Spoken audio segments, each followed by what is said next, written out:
board. So I just wanna make sure that the time's right before I have to leave this afternoon, so at some point, it doesn't have to be. Well, let's just do it now. So tomorrow, do we all want to go to that meeting? Do we want to send a representative or two to that meeting? What's your pleasure? Well, I'm very interested in that myself, I'm but interested. I also have missed 2 meetings already, so, but I hate for a meeting to be going on here and not be here. Well, I hate for a meeting to be going on without everyone here, honestly, since we're trying to work collaboratively. That's my opinion. So you're interested in that, or you really? I think we should be there. So we can start here. We want to start at what time we say? I think it's at 8, we Well, started that at meeting's 8, at 9 then, right? and that meeting is at 9, And so how, and we're gonna walk over, or it's just. So it's walking distance. it is It's walking, not well, raining, the thing but- is just, we don't wanna, I don't think we wanna try to go find a place to park over there. No, no, I'm gonna go from here. So about how long would it take us to walk over there? 10 minutes? Okay, Yeah, it's so- just across the street. Yeah, it's not very far. So 15 minutes maybe, so we'd have about 45 minutes before we need to be over. Is that all right if we start at 8 and we just know we're gonna get the business? Are you gonna be driving back from Kansas City in the morning? 'Cause I know that's You can not, go to 10 now. That's fine, I mean, I'm that's not, it's fine. not fun, I mean, Yeah, that's, it'll be okay, I just wanna make sure I'm here in time for what we're doing. We'll start at 8 8, then, okay, and then we'll walk over and then we'll come back. alright. And if they're just going on about nonsense, we can, Just sneak out. The way the email read, they were just gonna clarify, I hope fast. and then it Yeah. You said, said half hour. it's the 30 minutes, and then it will be available for questions. And I don't wanna wait around and hear all that, Mhm. I wanna get some of this done Is the personally. media gonna be there tomorrow? I'm sure they will. Mm. I'm not, I mean, if y'all wanna go as a group, I'll totally go, but it doesn't matter to me if I go or not tomorrow. I don't think they're gonna tell us anything, we know where to go. We seem to be the civil group. There are some groups that aren't working well. Which is what I don't wanna be around. Right, I don't want to waste my time around just Absolutely. spinning my wheels over nothing. No. Well, my hope would be maybe some of what we had question of, maybe that's gonna be addressed to be the main thought in going, and if all, however, the 9 of us that are here, hear this same thing, maybe we'll come back and be able to disseminate what that actually looks like. So which question? The one So about, specifically.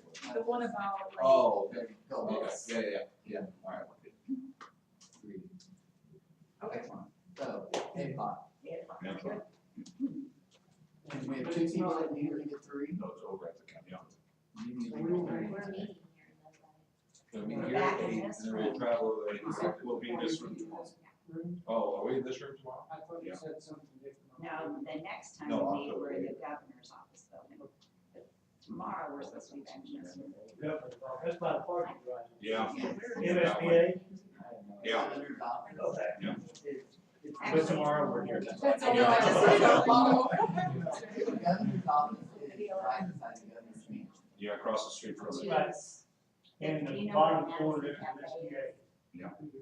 I drove by it when I was here. It's on that, it's What's on the that. restaurant? It's on like, Madison. I come Madison, down Madison 50, Cafe. and I turn on Missouri Boulevard and drive to the parking lot and walk to the Okay. back road I'm here, just saying, that's I'm all I just- know about Jefferson. So, Well, we don't go out and ride Well, across I there, stayed it's with a them. hotel.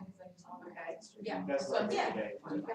Yes. Like, It's it's got- got- it's got- To Madison. To Madison, turn left. Yeah, okay. And Yeah. you go out I stayed there last Where'd night you too, go? it was perfect. You'll see the cafe on What'd you the say? left. Yep, I Uh, remember. that's what's- Oh, that's down. Last night, That's the cafe on the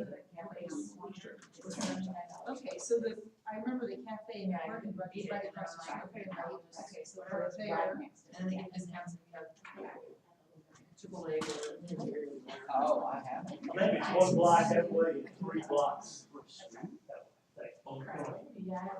There's a big, there's As a long parking as garage. there's parking. There's a parking garage right across the street. And it's covered, it's been rain. No, it's not. Yeah. I'm okay with that. So, we turn it on? It's on, good. Alright, so we're on and running. Today, the weekend at 3 or 4. And they give We you have a 2 punch people card, have to leave so at we're 3. gonna use them. Depending on where we are, we're gonna just take it, just get the will of the group at that point. Yeah. I need Okay. priorities. So let's look Right, something we might Right. order. Okay, perfect. So, unless there's any other questions, I wanted to just quickly explain the process we've been using, which is posted up here, but. good. What And then I we'll was do- gonna hand it off to you to help that process. Okay, will you explain? Yes, no, go ahead. No, do you want me to Yep, explain? go ahead. What we'll do is, we'll start, and people have written down notes, and I'll get you some note paper to use, but, they've written down notes on each of these sections, and there may be some that nobody has any question about, or concern about, or anything. So there may be some we just skip because nobody has them. But if someone has a question, concern, thought about it, then what we'll do is we go around, and each person then has an opportunity to weigh in. If it sounds like we're fairly in consensus after everyone weighs in, we may take, and we just do a thumbs up, thumbs down vote, we could do a raised hand down, but anyway, if it sounds like we have fairly good consensus, then we may do a thumbs up, thumbs down to see where we are with the group. If it doesn't sound like it, we'll do another go around the talk to try to clarify again. And So then y'all have actually got into some standards then? when we did the back of Okay. now Just those seven. studies part, or this part, okay. And then, if we have gone around a third time and we haven't reached any kind of consensus, what we do, that's when we put the green sticky up there. And we're gonna go on and put down what it is, but it's something that we haven't agreed upon. And then anybody who wants to add a sticky to that to give their opinion and so forth can do so. All right, Perfect. And Tony, the thought is, we decided last time that we're gonna start with what we have. And then decide, and the other social studies committee is doing the same thing. There may be great standards for social studies elsewhere in the world, but we're gonna start with the Missouri ones. And then, as we start going through this, we'll say, well, there's some holes here. What else can we reference to find how to fill those holes? Okay. So we're starting with what we have. A concern that I expressed, I was the loudest voice that expressed it. In 2 years from now, when all of my teachers get 4 new sets of standards, I think that education will be a train wreck for several years. And as close as we can keep to the same formatting, then that will definitely help teachers in the process of moving forward. I'm concerned about 2 years from now. And mine was the loudest voice that said that, so I don't want to say that's the will of everybody. But for sure, I'm concerned when a teacher's handed 4 new sets of standards. And for people who are in smaller districts where they're gonna have to create all their own stuff, that could be a disaster. But we are definitely open to adding new stuff to what we have, or taking away things we don't like, and definitely changing the language so it matches. But we needed a framework to start something, and so that's where, Craig and Patrick, is your intent to wordsmith as we go through this time, or just to note where we wanna make changes and come back and wordsmith? So none of this will be, No wordsmithing now, just noting that it needs to be rewritten. yes. so we do one, it's not necessarily, we'll come back later, finalize it. Yes. We'll This go needs through to, them, but just note, this and needs to we'll be. come back and revisit it all again and put our final stamp on it. And once we have, potentially, once we have gone through and we get the big ideas and we get these pieces that we've been working on, then we can divide 4 of us, or we can divide into smaller little groups and work on the wordsmithing and then present that to the group where we're not all having to wordsmith every piece, but we can divide into groups and do that. Okay. Potentially, we haven't decided as a group, but that would be the way to accomplish that. Okay. So what we'll do is we're gonna start with Tanya today. And we're gonna be looking at Standard A, Principles of the Republic in the United States. And if Tanya has no concerns about that, then we'll go on and we'll go to Laura. Laura, do you have any concerns about that? And then each person individually goes around and weighs in and I'll make sure we kind of stay on track with that. So Laura, would you like to start? My first thing was, can we, where it says knowledge of the principles expressed in documents shaping our republic, can I get an understanding of maybe what those documents are? That do that are shaping the. that are shaping the right. What's it referencing, in other words? Yes, Okay. whatever those documents. Laura, thoughts on that? I don't know, I think she brings up a good point. I think most of us look at those, in grade 4, you'll hit Missouri Constitution, and in 5, you hit the Declaration of Independence. But other than that, it's pretty broad.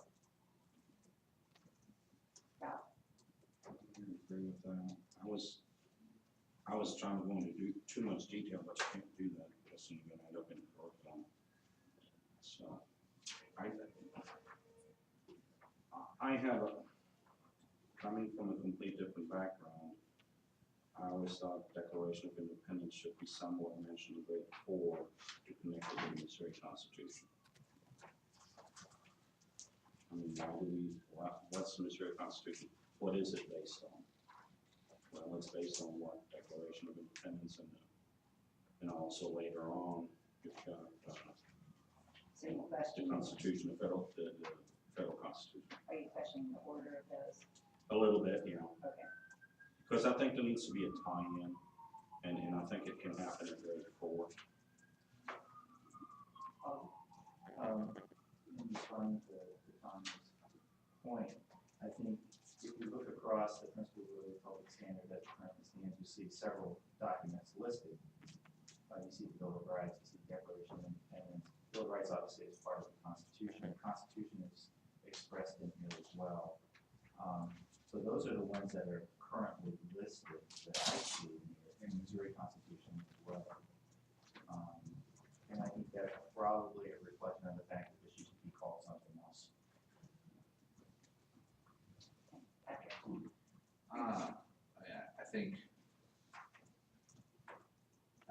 I would agree somewhere. I don't think it's the same ones, kind of which ones I was looking at. I think it's actually a piece of the clues, but it looks like it actually lays them out better than that one. Well, they're by, they're by course. Yeah, because it's the. Right, so it may not be, it's this initial part where it says framework for instruction, assessment, social studies, guiding course level grade and course level expectations. I know it may be later, but it does kind of lay out, it lays out the Constitution, the Federalist Papers, the amendment to the Constitution, emphasizing Bill of Rights. So I don't know if we want to look at something similar to that, but it also starts to get into the Magna Carta, the Enlightenment writings of Hobbes and Locke and Rousseau, social contract. I mean, so the Mayflower Compact, Declaration of Independence, Articles of Confederation. Tommy, he is on the 6 through 12 standards. He is on page 2 of that. Remember we handed out a second one, they're called source level expectations. I might explain that a couple of times. Sorry, I looked at both of them. And I remember that, I was thinking, I know I saw this long list of all those papers, Yes, but I wasn't sure. that's where it is, it's in the course level for government. Yeah, if I may interject real quick. It's in this one. So it not Is be, you're If I right. remember correctly. Okay, we'll have to look at it, because Mayflower Compact would be one of the documents that also helped shape government in the colonies. Yeah, I think that's. Is it in That's the history I think it's one? listed in the history standard. Is it in the history statement? That's what I wrote. What's that? Missouri Compromise. Yeah, I think too, in the history of this document too, that the purpose of the elementary Anybody expectation need a copy of that? was understanding the future learning. Right. So what is the foundation to lay the foundation for future learning as a document? Some of those documents, I mean, some of those documents could be pretty difficult for, I think that's where we have to be real careful. Some of it just, what do we want them to know about it? That's what I think about, yeah, that's, I think about that conversation, but I think having a clear expectation of what we're talking about, those documents, I think it makes sense to at least kind of have an understanding of what documents we're talking about. Can I add one thing? If you look on the front, where on the very front page of the release, it says for social studies grade and course level expectations, it only outlines related ideas, concepts, skills, and procedures. However, when you get into the CLEs, you're gonna outline rigorous expectations. So, like piggybacking on what you said, we have to keep it broad. Would it be great to list all of them? Absolutely. But I don't know if that's feasible.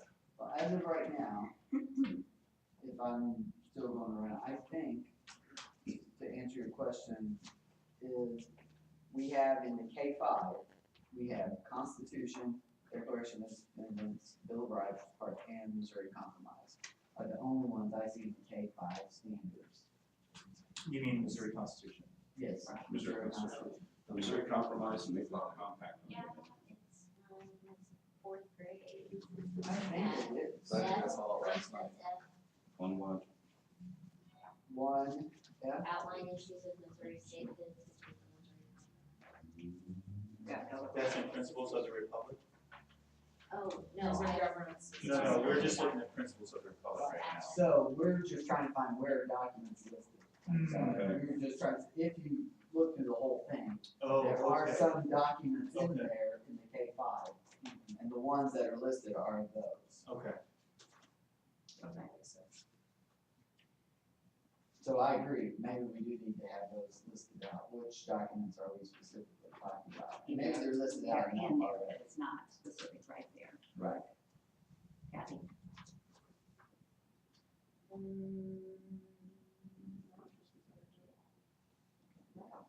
Karen? So, as a teacher, this kind of comes back to the same thing she was talking about earlier. As a teacher, you're looking at this, we just had to look through all this information to find out the question she had. Not every teacher, for one, has time to do that, but also is going to do that. So how do we make this process a little bit easier for the people who are actually doing this job later on? This right here is not user friendly. Yeah. I mean, it's nice that we already have this, but Clean it up. yeah, well, I mean, just, Yeah. I'm It's a sure it mess. would be a conversation about how Yeah. to write, like I've tried it the other way, cutting and pasting and doing the strands across the top and very little, and it is just as cumbersome to do it that way. Okay, let's see, are you coming? Your turn, Tony. I think it'd be a good idea So, to maybe clearly articulate what we're talking about. I'll go back to you. One thing, I agree with everything that's been said, and I would like to add that, sure, that this is, one of the things about the standards is, as I understand them, is they're the minimal weapon. They are. So leaving the flexibility that, local teachers in classrooms could also say, yeah, this is what we have to do. This is the material that we decided has to be the minimal set, and then we can add to it. Which, yes, and is it the responsibility of this group to say, we think there's one missing that we should at least put out there, that kids K-5 need I think so. to get this piece? Because And for me, the answer to that is only if we're really, really sure. You know, we have to be really, I would really want us all to say, absolutely, this is a whole. Well, the reason I'm asking the question is because it leads to some of the other stuff like, okay, so we're saying this is a principle. What founding document are we using to describe this as a principle? Mhm. So for me as a parent, I'm looking at these things and I'm going, okay, so what document was used for that? That's just that's why I have the question. And I don't know if it's that everything should be clearly spelled out as those documents, but I know it's confusing. it is very confusing. Okay. So is it solid Nancy, the question? Laura, let's go back around again and see if we can keep them happy first. So based off of this, I agree with what you said. Yes, and I think it's our responsibility to look at it and determine if we think it needs to be added or not. Because I totally understand where she's coming from. If I just look at this first page, I would just see a couple of those things, and then after you flip through like this gigantic Rolodex of stuff, you can eventually pick them out.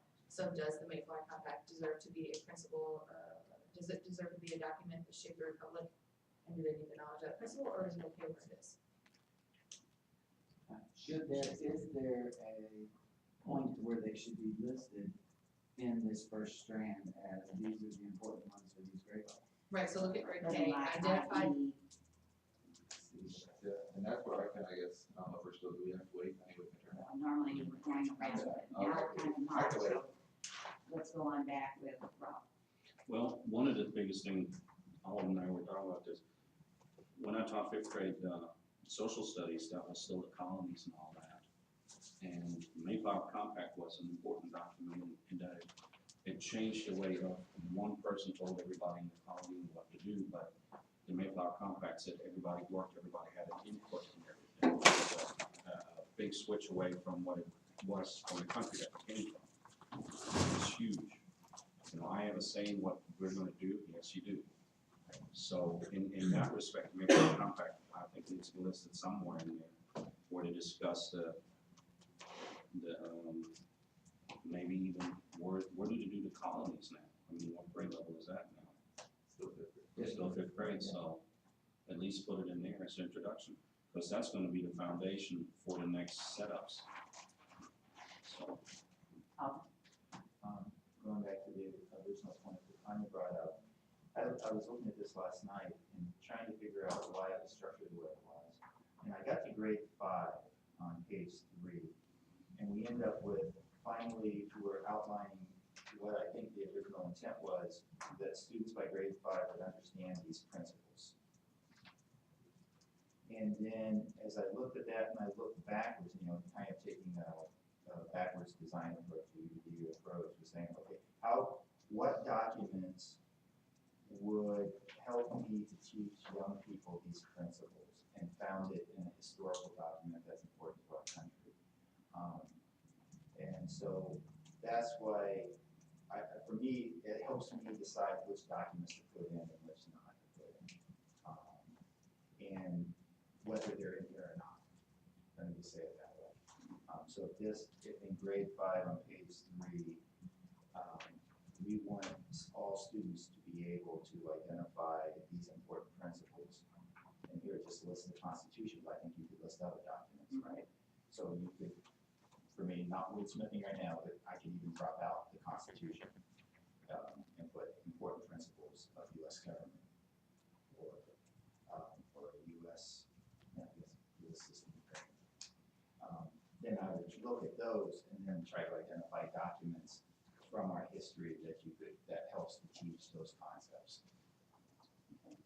I think we have to, and Molly, my only concern, but I still agree with her, that my only concern is that we would be careful to say that we're going to identify this, because this is a strain that goes from K through 12.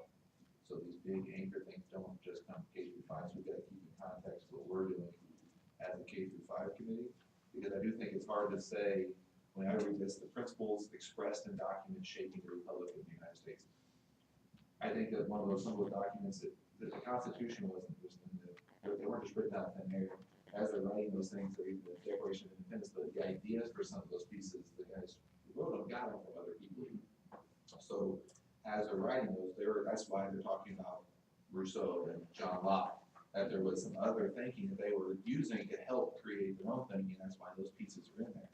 So when they're thinking about why do we have a government that looks the way we do, it's also, there's some other documents that may be a part of that, but I'm also not gonna have a 5th grader reading John Locke and John Rousseau. So we've got, I think we have to be careful with us determining that. That's where they introduced the Magna Carta, was that, right, you know? that's they don't hit that. That's middle school, isn't it? Middle school, yeah, Magna Carta. Do we want to follow the process, or do we want to check? Yes, I mean, I can go either way, I really. I prefer this process. Let's do this for all. I'm with Laura. I think our list would be good, even if that means just on 1A, having in parentheses or having 1AB, or you know how A's continued on multiple pages. On one of these pages under 1A, we list, ideally, this is what grade level you would introduce this particular founding document. Okay. Because no matter which ones we use, most of them, I think, will already be found in the cleats. So this can help guide us as far as what else they're also using. Okay. I agree with all of that. I think it's gonna be hard for us not to start with history first, because everything is gonna fall under where you put those chunks of things. So even if we list out these documents are important, then we're going to be going back and saying, oh, so what grade level can handle that document based on their other, I don't know. No, Yeah, they have to be That's- put where they fall, yeah. yes. I'm thinking out loud, I guess, I'm not recommending anything, I'm just thinking, So perhaps listing exemplars as opposed to, you know, for example, as opposed to must be, would that make a difference or not? to me, it's interrelated to the other concepts that are important. So, I'm thinking out loud. Okay, so I'm kind of with you. So if we're looking at that, we need to be looking at where the colonists came over here. When do we teach that? And that's when we should put in the Mayflower Compact. Okay, that's the grade level. That should be at least mentioned, maybe not studied thoroughly. But they know, okay, this is what kind of shaped where we went from here. Well, I think it's interesting that you try to redo them in a more usable way and you get in trouble. So as we try to redo that, I mean, I can't argue with your experience, you're still a teacher, right? Yes, sir. Just you three, or you're not a teacher, no, you're a teacher, no, I'm sorry, I'm academy. an instructional coach, but Instructional I teach daily in Yeah, that role. okay. Well, I mean, when it comes to stuff like those issues, I don't have any experience as a practitioner, I've never tried to do that. Tanya, you have a proposal to make? I was just wondering if, what you were talking about, like, don't they have in the English language arts, they have the appendix of things you can draw from? Is that what we were talking about, an idea of? Sort of. I think it does, I feel like we leave a lot to fifth grade. We leave a lot of history to fifth grade. And so we talk about, like, just like principles within the Constitution, we talk about the common good, and we talk about majority rule, we talk about all these things, and then we want kids to have it make sense with history. We hold all that off until fifth grade, they kind of start that, and they have so much content history to cover that I think it does become not a very cumbersome amount of facts to learn, too much in 1 year, in my opinion, because they go from early world settlement to their Civil War reconstruction in 1 year. And so I don't feel like you can go in depth with a fifth grader when they're more ready to, if you've laid the foundation on some of those documents, because there's so much content in that grade level to cover. You know, I would like to see it broken down a little bit, I think, so that when we're, you know, if we're talking about Thomas Jefferson in third grade as this historical figure, why would we be talking, we're talking about national government, why wouldn't we be talking about the American Revolution during that time? Why would we, and the founding of our country, why wouldn't we give those things rich content, historical content to connect to, versus here's this kind of random thing out here, and it'll be an important foundation when you get to fifth grade. That doesn't make sense to me. Well,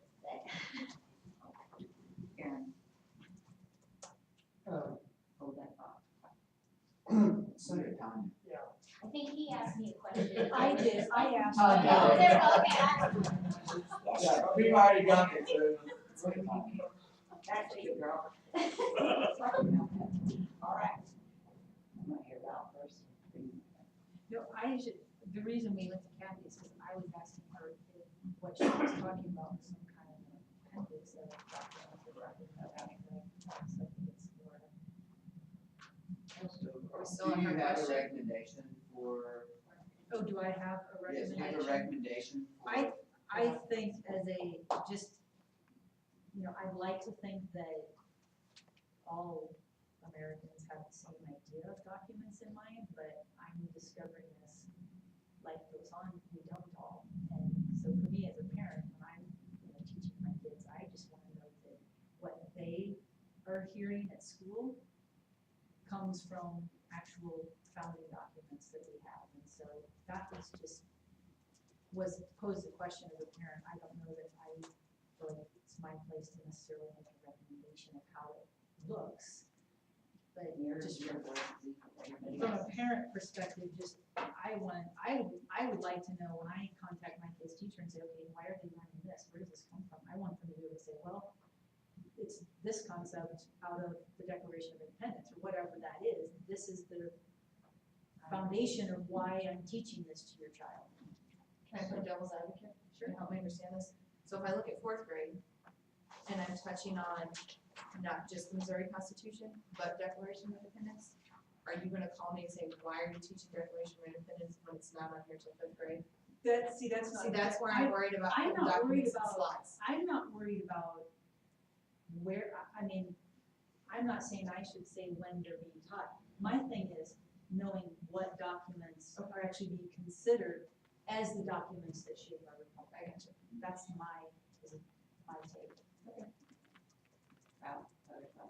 So here's the thing again, in fifth grade, we slam everything in. Okay, so the deal again, when I'm looking at it is that also the material that they're tested over?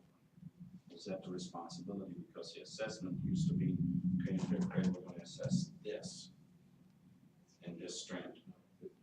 Science. Well, there isn't anymore. I mean, but the MMAT used to have, you know, this was the stuff you got tested over on MMAT for this. And I don't know how to map social studies. It was fourth grade, but it's no longer. So it's, and again, we skip stuff. So that's what threw everything in. But I agree with you that the amount that we expect fifth graders to learn is just tremendous.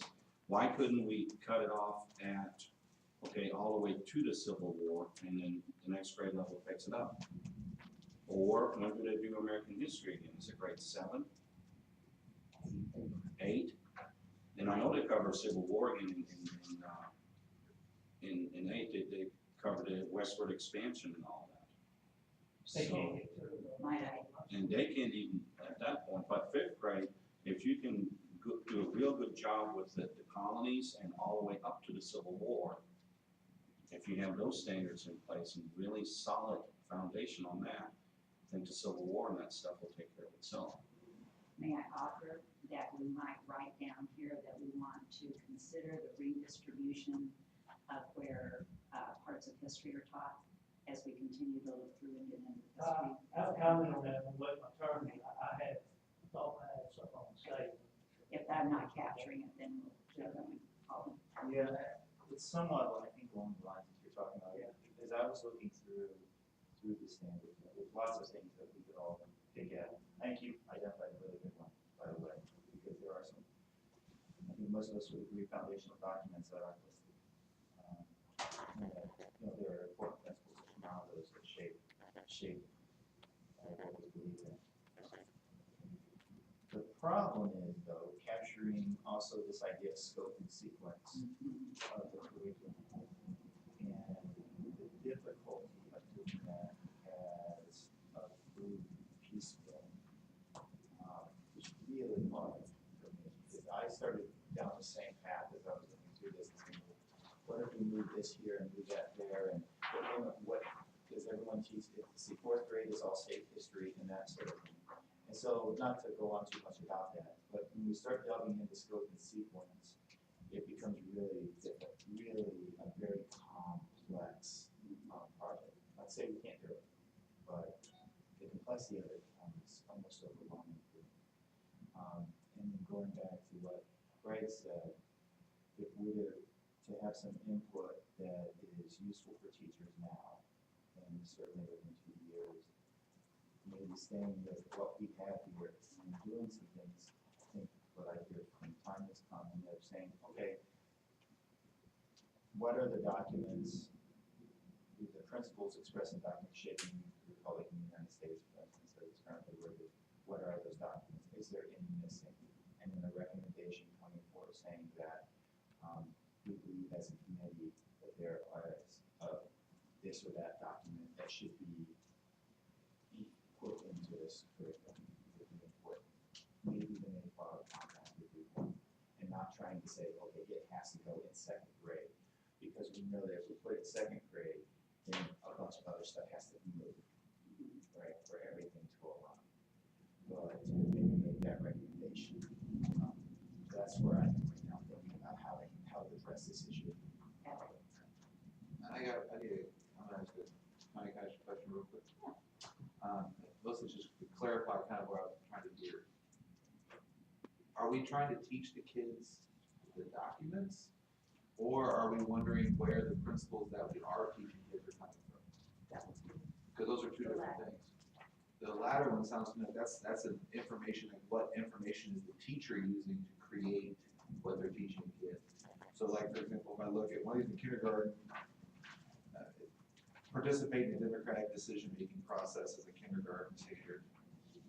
I'm sorry, I went to skip step 2. I went to step 2, sorry. Well, first one is identify why laws and rules are made. So that's, they're teaching a principle. The principle is, you know, because I guess, and then as you can see it kind of play out over the year, you can see where they talk about common good and majority rules, and you can start to see there's a process for teaching a principle, but the kid's not actually learning anything about any document while they're doing that. So I guess my question is, are we looking at what these pieces, what the principles that we are teaching are tied to, or are we actually looking at, do the kids need to know the Mayflower Compact? And to me, those are two completely different questions. For me, it is, are the principles that we're trying to teach our kids, are those tied to our founding documents? And if I, as a parent, call my child's school and say, where are you gathering this from? They can say, well, it's in our, it's here, because for me, yes, it's demonstrated here in this founding Right, document. so if your kid was in first grade and they were supposed to explain how laws and rules are made and changed to promote the common good, if you I'm would gonna call and ask say, you- why are you teaching my kid what how rules are made to promote? And that's a question I'm gonna ask today, yeah, that's a question I would have for today. What founding document actually, what is the where is that principle in any of our founding documents? It doesn't actually well, I guess as I'm reading it across, it goes into laws and ordinances, so, and then it has in Missouri a constitution with this. I was just trying to figure out where it looks like like what document was it that they're eventually using. It does look like it must be, where I see is the Declaration of Independence as I follow that stream. The Yeah. Constitution. Further. Oh, yeah. So are you finished? Yeah, I'm sorry. Let me go around all and then I'll come back to you. That's I was just, great. that's right. It sounds like it's potentially maybe an appendix, maybe it's some recommendation. But I think what we're talking about is just some close reading to where we're pulling a founding document, not in kindergarten, not in first, maybe not in second, but we're pulling a document and we're having kids look at, well, what's it mean by inalienable rights? What's it mean when you see this? You know, these words, this is how it plays out in today's society. I think that is in my thinking is we have to go back to, let's use the original documents as support and evidence of what we're talking about, so kids can track that. And maybe that, when we're all said and done in the recommendation, maybe it's that we either put in some type of an appendix, or we put in somewhere in the strand, here are some examples of the documents that you might introduce. Either one.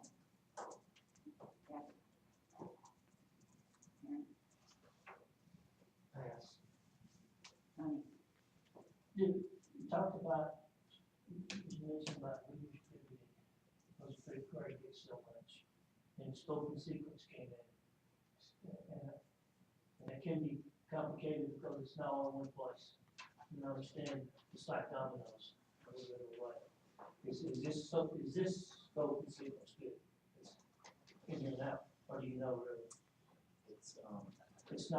It's not. So if it's not, do we need to shy away from it because it's gonna be a lot of work? Or do we need to try to take it correct? Or is it possible to correct it in this kind of setting? I don't know. Having been in a second, third, and fourth grade classroom, I totally agree with what you say. Fourth grade, you are hit with Missouri. Fifth grade, you are hit with Declaration of Independence. So it looks like to me, K1, 2, and 3 Yeah. need to be beefed up. Okay, and then In that's my- why we just get in my because as the superintendent, I can go down and look at K-3, and it's hard for me to catch, so anybody teaching social studies, I haven't caught them yet. It is. We I mean, and I don't know what they do all day, to be honest with you. I'm not criticizing kindergarten teachers. We They- Reading and math. Yeah, I know, and I knew that, I was kind of being sarcastic about it, but, you know, so they're getting 7 hours or 6 hours of reading time. And to me, I wish I had something that said, I can go to a second grade teacher and say, well, here's some of your CLEs, that's some of your social studies, I won't see it in the curriculum, and I can, that my way. So, I don't know, if we start redistributing what it does to some school secrets, but.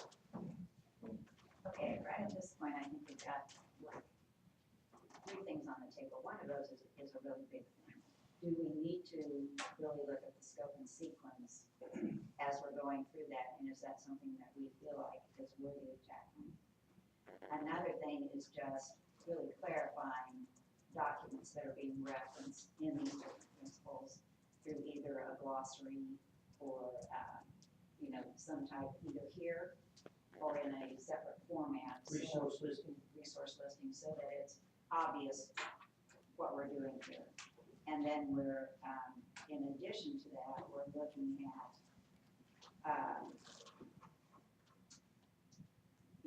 fourth and fifth grade particularly carrying a heavy weight in the social studies area. So there are kind of 3 issues. I think probably we can talk about each of those individually, and or we can come back to them. What's the pleasure of the group? So then we have a switch conversation. No, I think it's. What were you wanting to say in scope and sequence? What I wanted to say in scope and sequence was that, again, this came from the same kind of, as I was going through this last night, a couple of days ago. Part of it goes back to what we're supposed to do as a committee. And when we make recommendations, those recommendations, I understand, go to the state board. And then the state board will determine whether to accept those recommendations and how those recommendations are to be fulfilled. So one way for me, as I was thinking about how can we practically tackle this issue, the scope and sequence issue, for instance, is to put out some guidelines. Instead of trying to fix it ourselves, is to establish some expectations of what needs to be done. And then maybe turn that over to the state board to have people do that that's their job. So for instance, one way to handle the scope and sequence is to look at this and say, as we look at this, it does not really follow an expanding horizons perspective of curriculum development. It's not really starting with the child and then building out as the child's developmental abilities expand, because it's kind of hit and miss all over the place. So we could say one of our recommendations in terms of the overall scope and sequence of social studies is it should generally follow that perspective. And if we do make that recommendation, then hopefully what will happen is then someone will go back and look at this and say, alternatively, we end up in this really detailed look of trying to worm out a scope and sequence of the overall curriculum, of the standards. So what I hear you saying is that we might want a document that are just recommendations for improvement of the scope and sequence, or other things that we might come up Kind with. of the macro issues. Right, that we see in this document, rather than trying to redo it here at this point. Otherwise, I don't know if we have enough time to complete it, because there's so much that can be done. I mean, along with that, as you look at the scope and sequence, and just so that we're all on the same terminology, that means, what's taught when. So it's the scope of what is taught, and sequence is in what order. The other part is, you could look at the Bloom's taxonomy level of what's required of a student at different age groups. And again, you'll see that there's a lot of commonality when we know that children at different age groups are able to do different things. And are we just setting the bar at the very lowest level all the way until we suddenly kick it up or not? And to wordsmith all of that is also problematic, but But we could make the general recommendation that as we look at these bigger concepts, that they also look at what's developmentally appropriate for children at each level. I'm gonna take us back now to where Tanya started with just the documents, and that's all we're thinking about right now. And then we're gonna come back and we're gonna talk about what all of you shared with us, okay? So Tanya's concern was, how will she know how these principles connect to documents? And we've gotten two different thoughts on that. One is to list here within the document exemplars of where those principles are pulled from. And the other is to have a separate reference page, index, whatever we decide to call it, that would have that listing. Do you have a proposal for one or the other of those? Does anyone have a proposal for one or the other of those? Surprise. Since this kind of overall level is supposed to be knowledge of the principles expressed in documents, shaping republic, missing the article, shaping republic in the United States. I think that it makes a lot of sense to make some recommendations of what those documents are. And it could be as simple as, such as. And you would put it here. Like it's listed currently.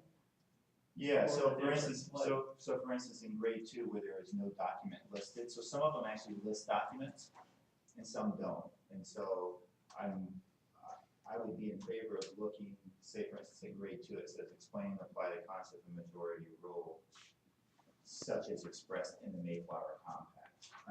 We be careful. It is, it's because that's the scope of the Like sequence. you're gonna think second graders are supposed to learn the Mayflower Compact. Yep. And they may not be developmentally appropriate. That may not be what, I think you could almost put, like, where do we discern it? Why are they doing, somewhere in here, somebody had a discussion throughout this whole stream about, like, why do we have laws and rules that what kindergarten is going to learn? Did that come from setting up the stage for the Constitution? Because that's what sets out how we even have a process for law. So I think it could probably even just go back one step further and not be put with a grade. And just say, you know, maybe it's not principles of republic, maybe that is where, as laid out in documents such as the Constitution, the Mayflower Compact, and you can almost put it in So you're talking about listing with an A column there. Right, because I think those concepts that are listed from K through 8, that's all concepts that they pull out of one or two documents. The documents that we're talking about shaped all of those. I would just hesitate to put Mayflower Compact with second grade, because then you're gonna run into teachers, you're gonna read it and think, oh, I'm supposed to explain to second graders how this concept is pulled from a Mayflower Compact. And I think that could be tough. I can see how that might be a great, November conversation. You know, I can see how that fits into what they're doing in November anyway. But I don't know that I'm the one that needs to tell Right, everyone in it's going November, to you need to. that's right. So from a teacher-parent perspective, why not just have a list of documents that help shape the Republic of the US and boom, we're done. So I'm not good with putting them in either, because my mind is Put going, it under A. holy cow, the teacher doesn't get it, and then she's supposed to explain to the kids, and the kids don't get it, then they hate history, then guess what happens next year? Right, so this, should it go here in that, That In this strand, that concept box. is using the How documents. many people would like to see it, just the documents that might be referenced without a specific grade level, just listed in box A? Let's have a thumbs up on that. Box A. 1, 2, 3, 4, At least you kind of- 4, 5, 6, 7, 8. All right, we have a majority of 8. We So- repeat the recommendation, please. Yes, I see if I can. Craig, repeat that recommendation. that the, such as in this box A, under the concept, principles of the Republic of the United States, and then there's such as list. So then, References such as a teacher, I'm going to see that list, and that influences all of these expectations. Such as, but not limited to, Mhm. in reference to something along those lines. So then they don't feel like they have to use all those. I can see that coming in too. Do I have to use all these for this? Okay. But- All right, So, Ross. I'd like to make it the same. Okay, just one minute. Okay, go on and say what you were gonna say. I was just gonna say then, but then D still pertaining to documents. It's still under one, you got 1A, you got 1B, you got 1C. There's still others in there. Right. Yeah. Right. Okay, so right now, we have voted to do this, and Alden would like to make a dissenting opinion, so Alden, first of all, I'm gonna give you a blue thing, because we're gonna put it out there with it, because as we come back, we may want to share out. Sure. And it's not so much about the general idea, and this is probably too nitpicky. Okay. It's a placement of where you put it. Because as I read this chart, that strand is talking about the concept across, whereas, so this block, and as you look at the other ones, this one is principles, the next one is main purposes, the next one is knowledge of symbols. If we were to do this, I would prefer to see it across in this top upper box. That's kind of what I was saying, but you got A, B, and C, 1A, 1B, Yeah, and area. C. Yeah. I think you could do it, you empower them. So I'm perfectly fine with the idea, otherwise I just think it kind of clouds up, because as I read this chart, the idea of this strand is the outline of principles. So you would actually like to see, rather than in the box, that they be Yeah, written because there in Because gray if you look at area. if you look then at the next one, it's about, what is it? The role of citizens, Right. right, across. You'll put the same things in there again. So my hopefully friendly amendment would be, instead of moving it from here, I would put it up here. Yeah.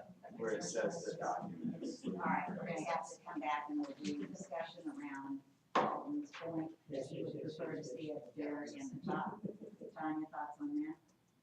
Rather than box A? Here's my vote. You're voting for that, okay. All right, Yes. Ralph.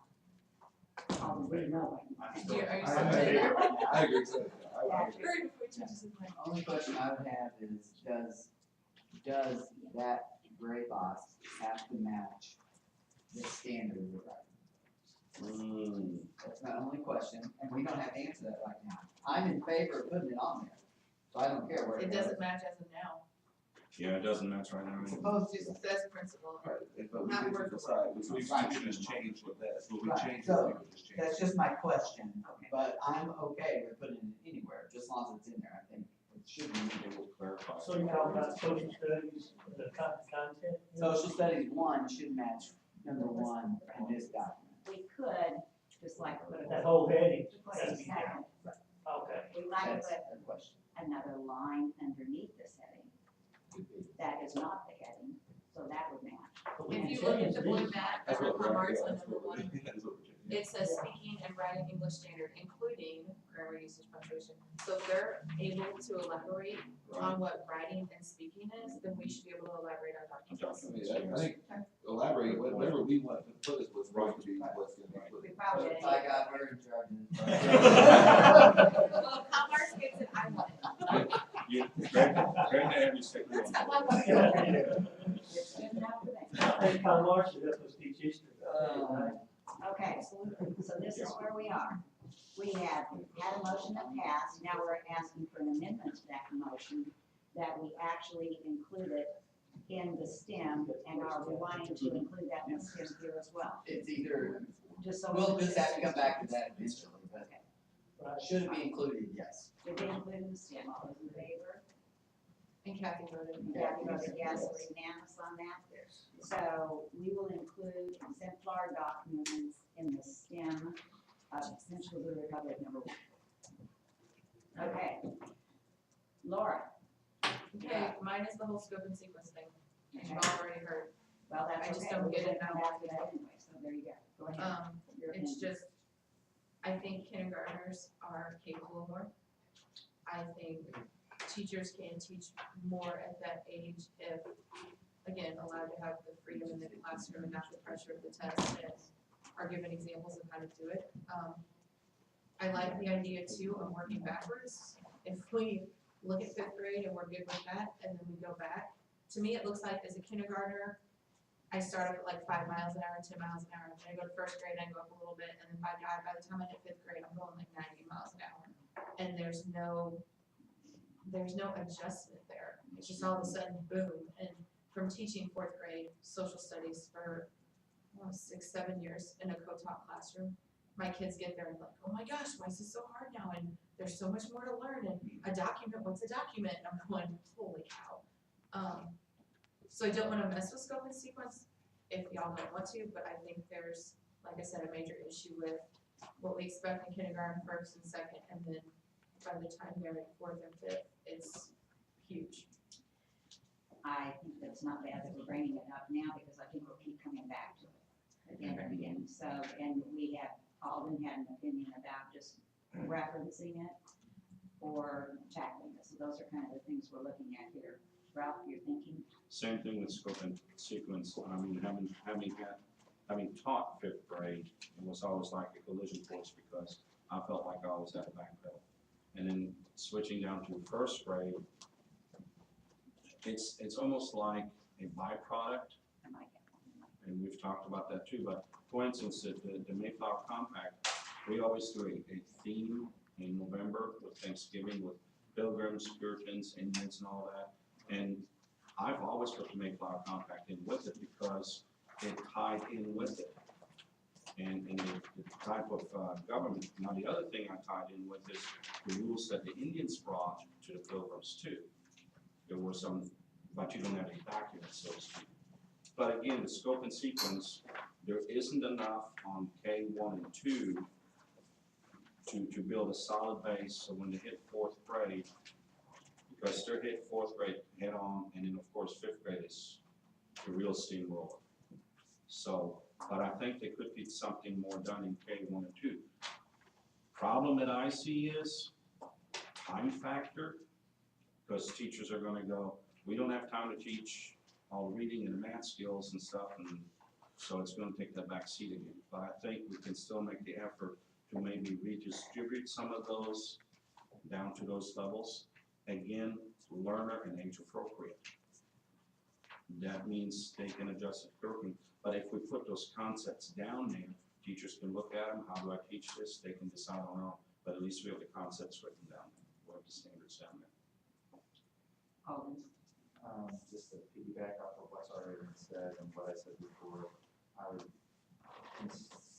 concerned about getting bogged down and trying to do it ourselves, but I would want to make a general recommendation that we look to match the Bloom's taxonomy or the taxonomy language in the standards to children at developmental appropriate level to deal with the sort of scope issue. And then with the sequence, I would want to recommend that we look to align this more to an expanding horizons curriculum model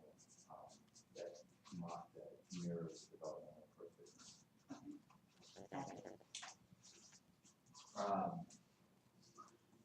I would tend to agree that we need to look at, I think I understand kind of all the same about getting bogged down, but I don't also want to, for lack of a better phrase, put lipstick on it. So we're,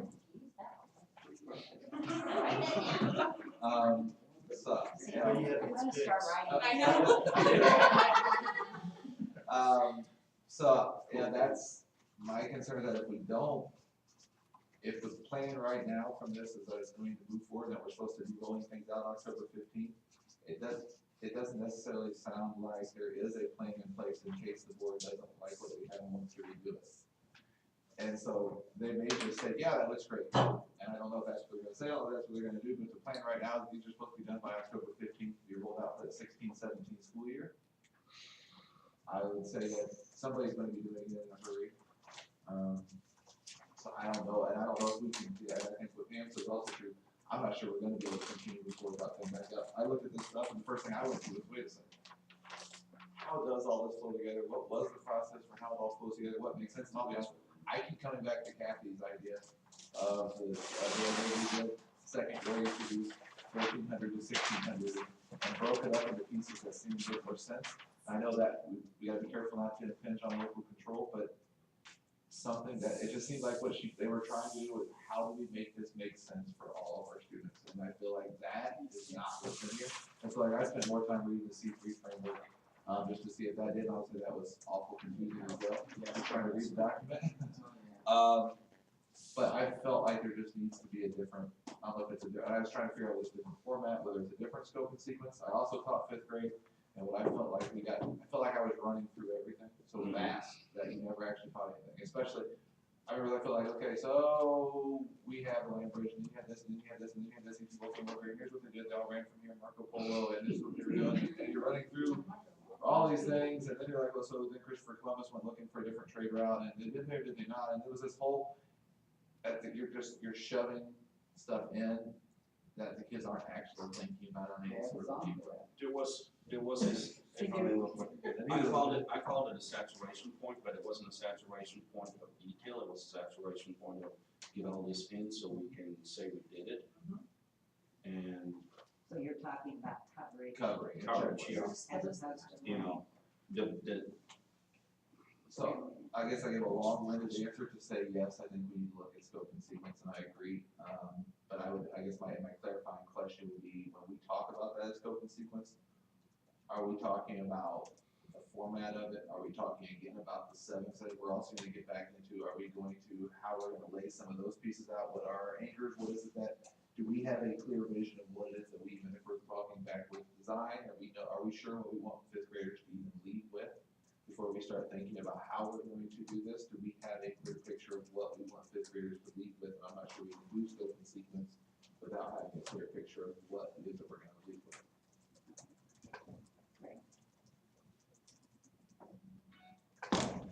You all make a great point. Somebody has to get messy. And, Would be the pig. right. Right, so I think that's our role, is to get messy. And it will, often build in, it will be more scary for someone who builds in, post-secondary education than for those of us who deal with that kind of stuff all the time, because we have to help teachers figure out when can I teach this and how can I teach. So it's not uncommon to what we do. It's a matter of we just have to make the time and put the energy and effort into it. So I think we're equipped. If there's any, I love the expertise around the circle. So I think we're well equipped to do the work. And somebody has to get messy. We can't kick the can down the road and tell Desi, our recommendation is someone fixes this. Go fix that for us. Right, because that is kind of the understanding of House Bill 1490 is we don't want to give Desi all the power to go fix that. We want some of that to be fixed ourselves. I was gonna touch base on something Alden said, so I hate to do it without even. Can we Run go away, back to me? come back to you, sure. Yeah. Okay, I completely agree with the scope and sequence need to be looked at. But should we look at all the standards first, is my thought, and what we need to do, and then go back and see where all these fit?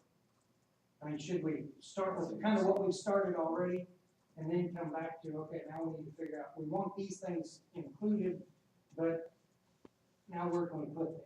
So answer the question, what's missing?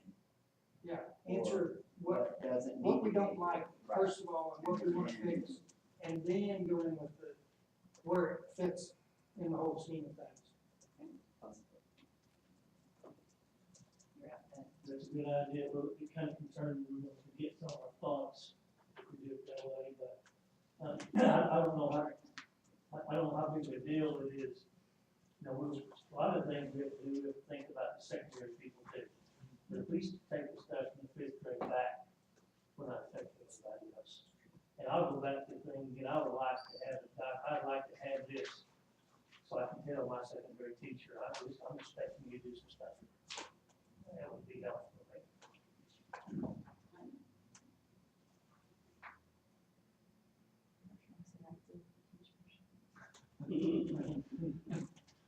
Well, thank you.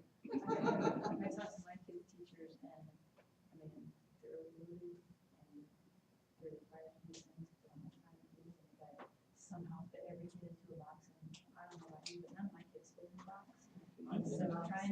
all these kids in a box has got to be just mind-boggling. Is it, I mean, not trying to add to it, do you think that it would help then, we talked about looking at maybe other states or other things, would it be helpful, do you think, to look and at least see what other states maybe that have good standards and how they're written? Would it be a good thing at this point to do that now, to have something to kind of, because as far as I know, this is all I know that we have as far as our state goes, but you know, do we look at some other states and go, oh, that makes sense the way they laid it out, maybe we could use their, does that make sense? No, yeah, it does. As a teacher, you'd make borrow and steal. And make yourself. I mean, it's So not like can we we're do, going to so make would it them be a good time now to do But that? going back to what Aaron said, and I guess I can let Craig answer, do we want to look at bigger pictures and just note everything missing? And get through it all with here's all the holes we've identified? And then come back and go, okay, now how do we plug these holes and how do we fix it? Or are we gonna keep hitting the same problems as we go, and, cause it's gonna get really bogged down as we do it. I'm more in favor of what Aaron said, just note our concerns, and go and see what we can get through. Aaron, could you repeat that since Alden was out? I got the gist of that, I'm pretty sure I know. You're thinking of, okay. Oh, Kathy had a comment, but she wanted to make sure you heard that.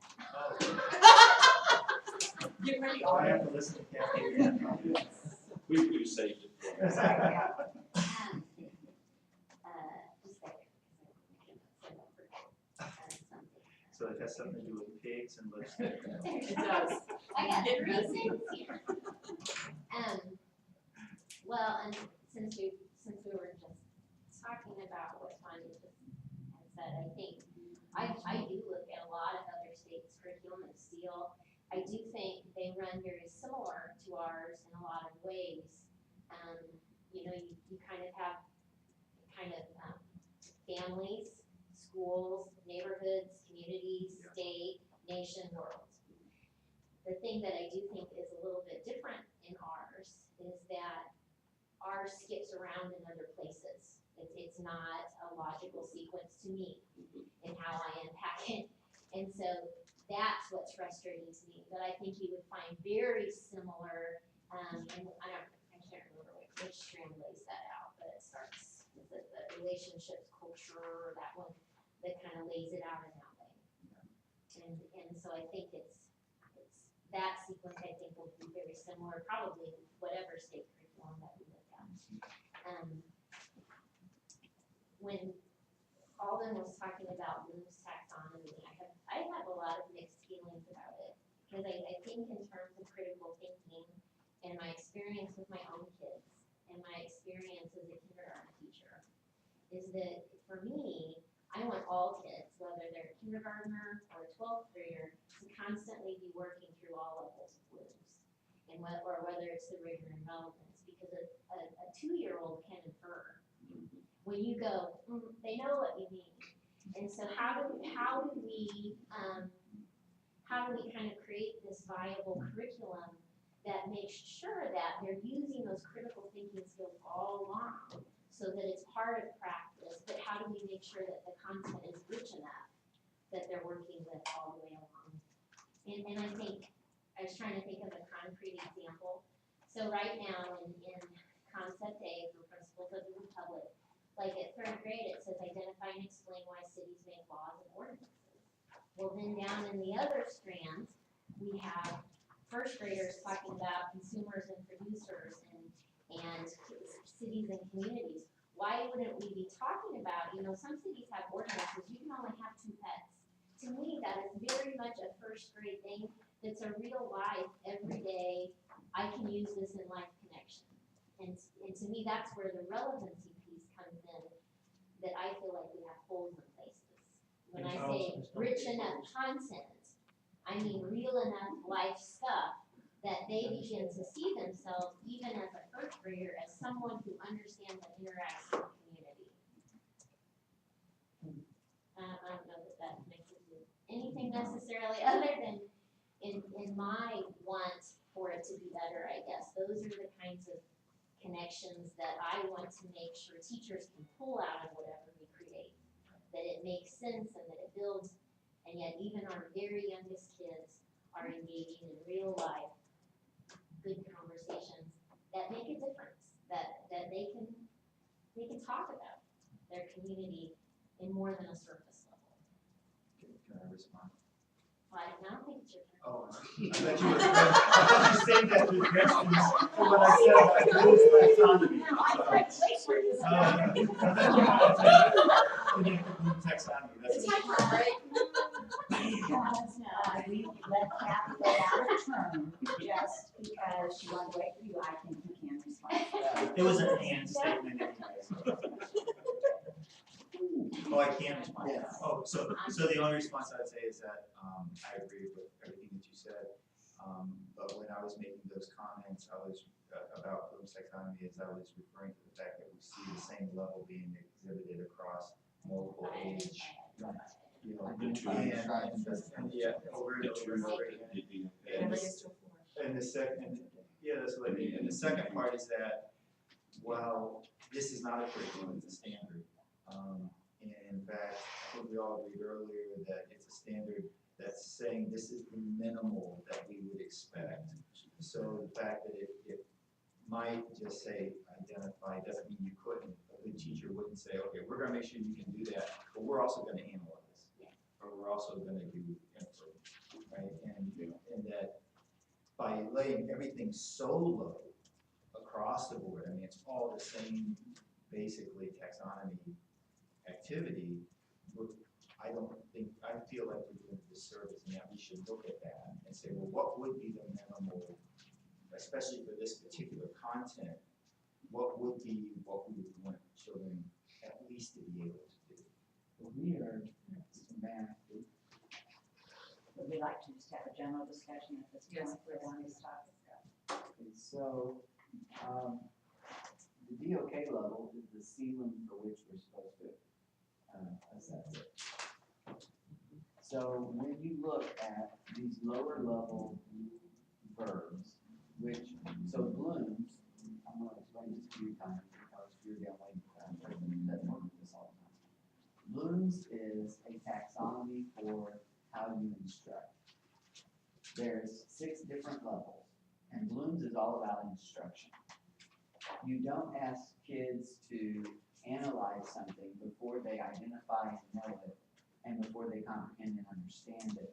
So you work your way up a cognitive understanding. So for kids to create new ideas and to really synthesize something, they have to have thought about it multiple ways before they get there. So that's what Bloom's is. DOK is how we assess it. So the DOK is put in a 4 level assessment. So when we wrote these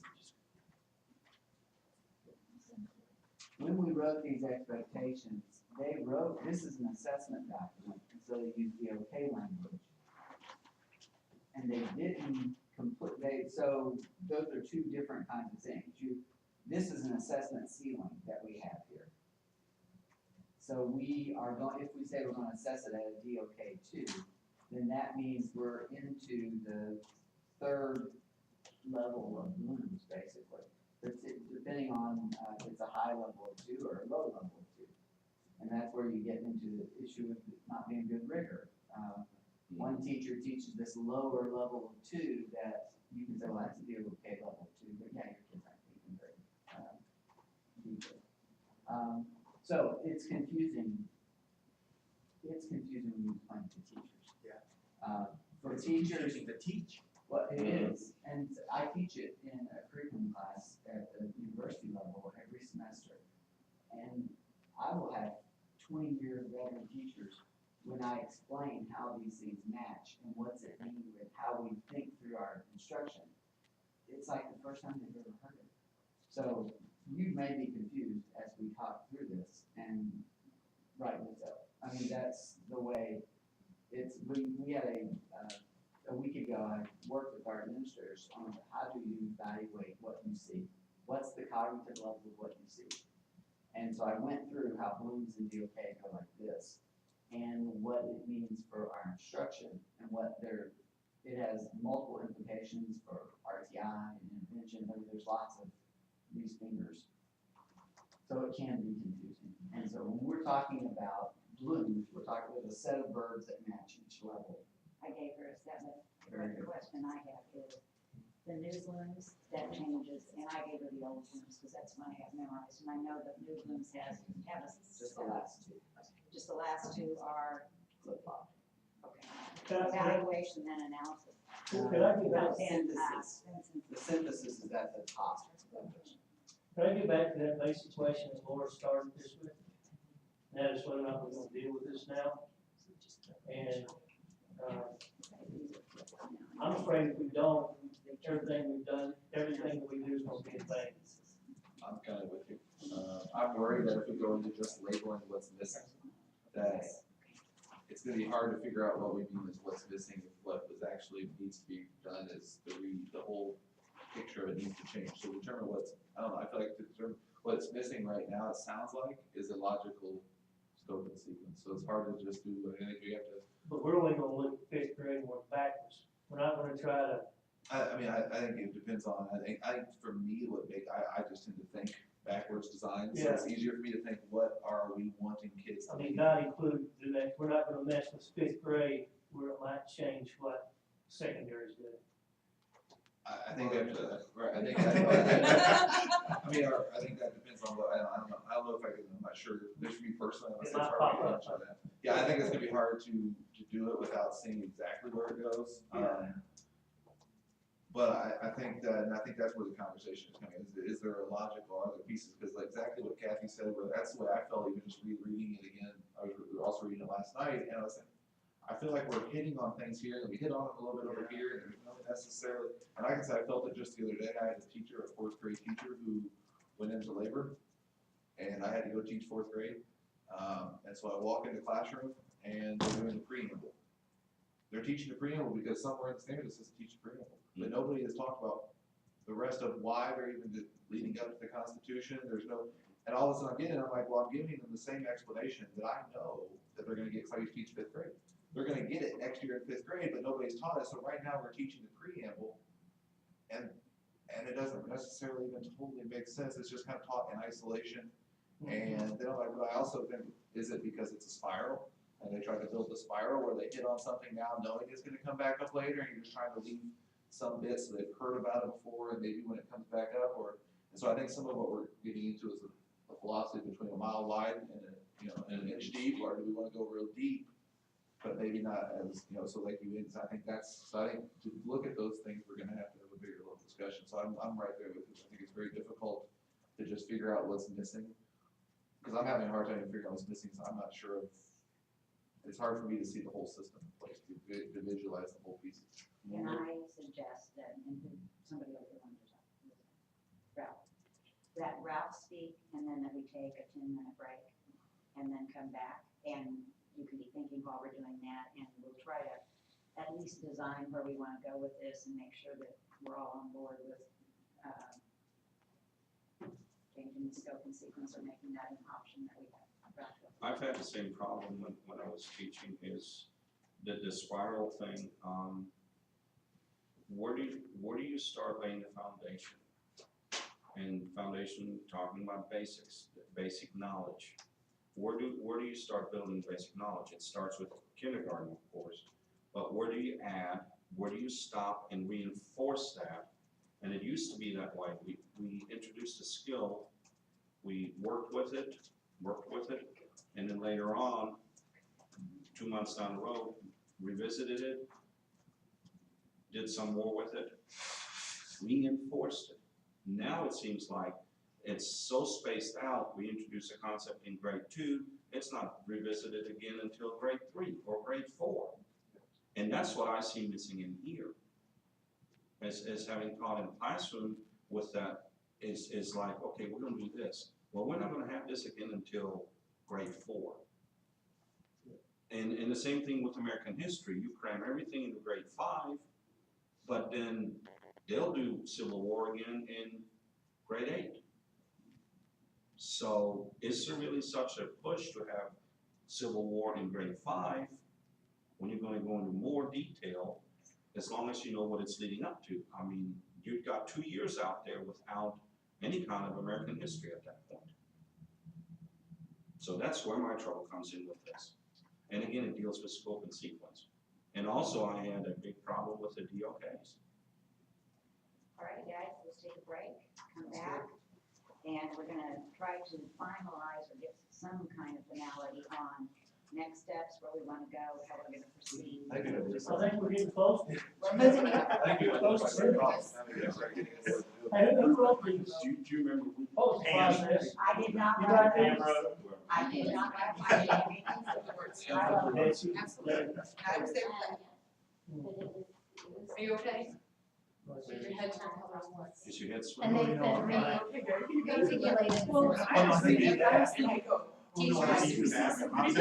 I had this for lunch. So your teachers, K-1, 2, should have a curriculum, there's a model curriculum on nesting, and it's set up per quarter. Like I said, I'm teaching college class right now, teaching strategies. We got, and So I hate that they don't. That's a model curriculum. Because it- I should just I adopt just lost my class. to my school. And I finally, I Well, told the- them. But the model curriculum though is where they took If those something standards doesn't make sense, and spiraled them put into your fist units. up, which is my for stop teachers. sign. So even if they didn't And wanna I'll use go the back to it. lessons, they could use the Because craft. there's so much involved in this. Exhibit. I've been at So that would include It is documents and one, references, and it I'm says like the standards lookups and of third placement, grade, I second grade. just hate that placement. did. And like I said, we have. It says it on here. We had to put Does these it things say in third our grade? curriculum. No. We had to put DOKs in on our curriculum. Identify, explain why So we have cities this make list laws and and we're trying to ordinances. figure That's out third grade. what is what. wow. So, I mean, And it said what? Did it say and for you? besides that, teach. What did you say to me, the So it's what Constitution? makes it interesting. It just, it's a very complicated process and it takes years of experience to get comfortable with it. But even comfortable isn't a good term. Because it's, you need to stay challenged. But as a parent, I mean, yeah, I can see the confusion that can happen. But if you have any questions, just ask me. There's no problem with that. Yeah, I appreciate that, because So- I'm sure I will.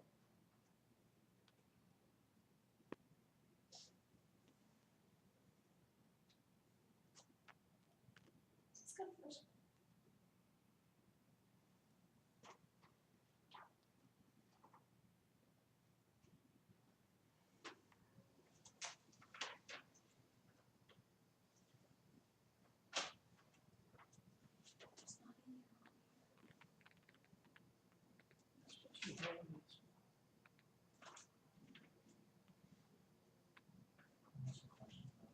What year was this?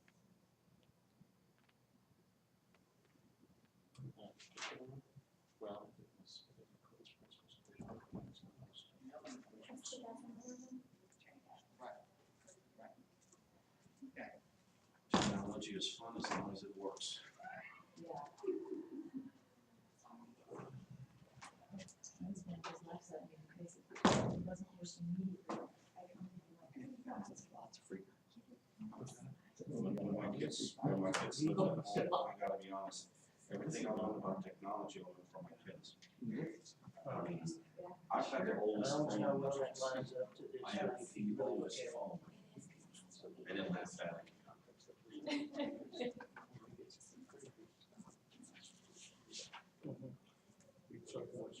There's some, you can't put this out, just take some. The only administrative position that's lying in the. Absolutely. There's a lot of curriculum. Yeah. Yeah. Really doesn't apply for every group, but it applies for teachers. Yeah, absolutely. Yeah.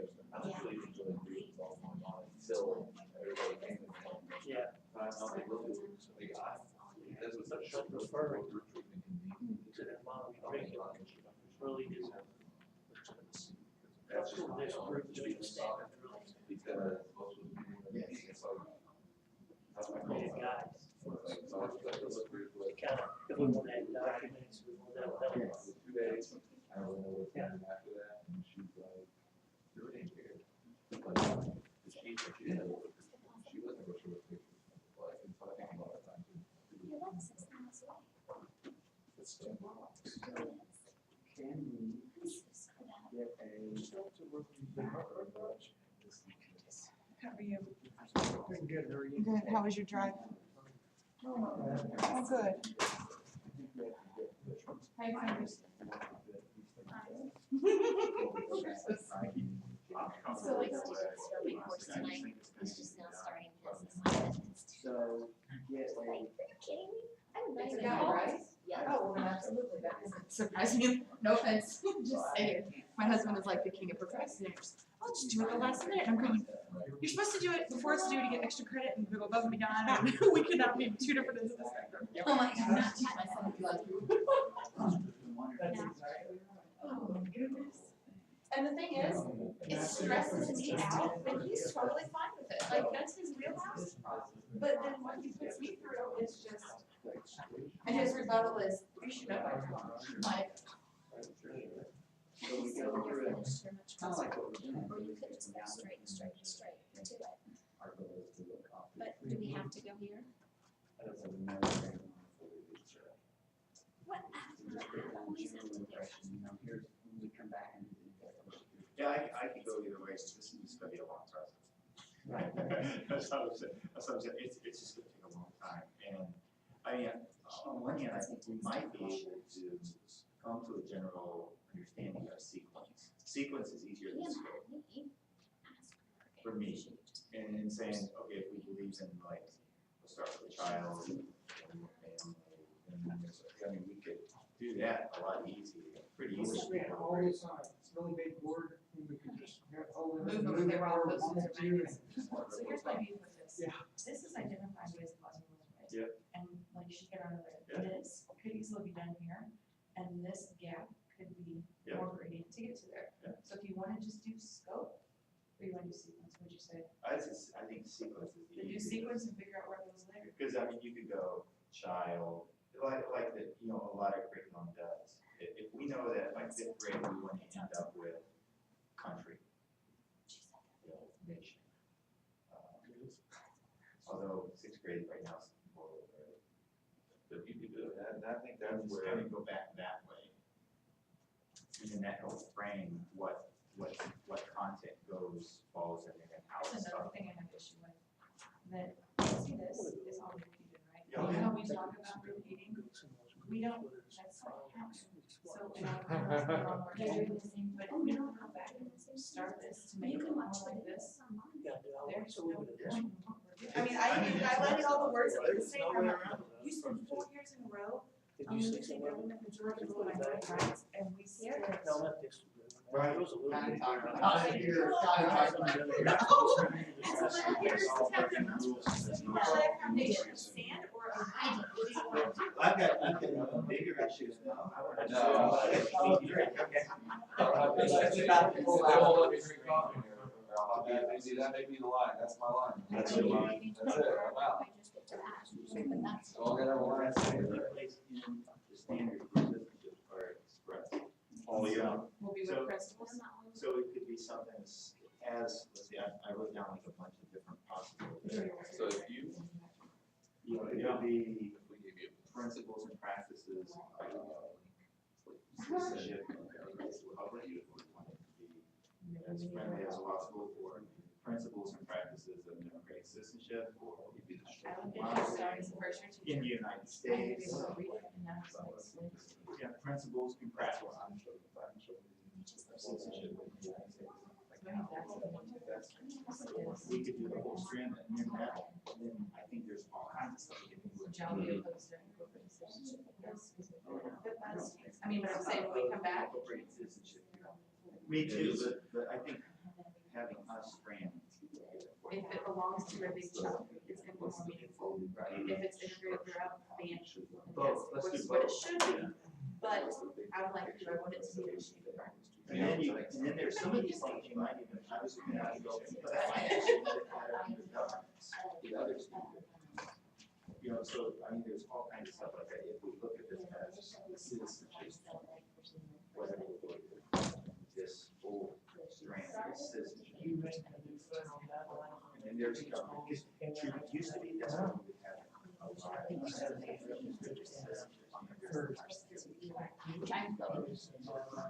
why I turned earlier. So what would you want to do? Absolutely, right? And then somehow. Just in there, maybe. Citizenship involved. But they were. So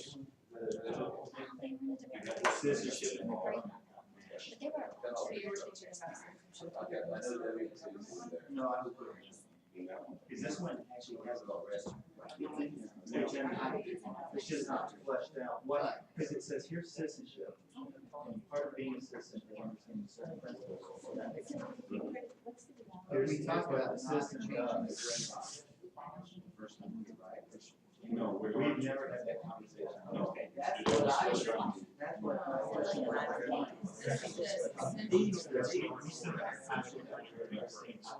Yeah. Which is this. So here's my question. Yeah, and I, So here's my question is to, if there's a blank, does it mean that the teacher? Yes, it does. So I've got the standards here actually. And that's one of the things that. This reinforces, this is shoved, and this is your. Exactly, that's what I'm saying. See, this is Wait, what I there's mean. more. No, this is what I mean. This was a natural progression in this. And then all of a sudden, there's nothing here. It's like, Yeah, I know. So Yeah. this is So I know. yes. But look at that. Now Plus look the at the next one. formatting, Look plus at the the next one. numbering. Well, next one. And let's see on B. On B, there's nothing.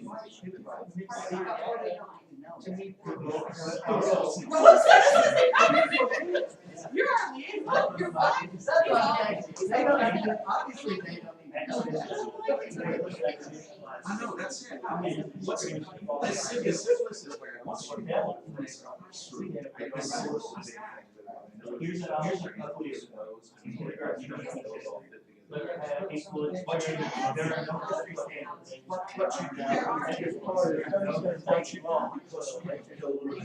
You did. Not by standards. Not by standards. Not by standards, but Not by standards. That's what I call the unwritten curriculum, but that's what I'm saying. But in the standards, that's not.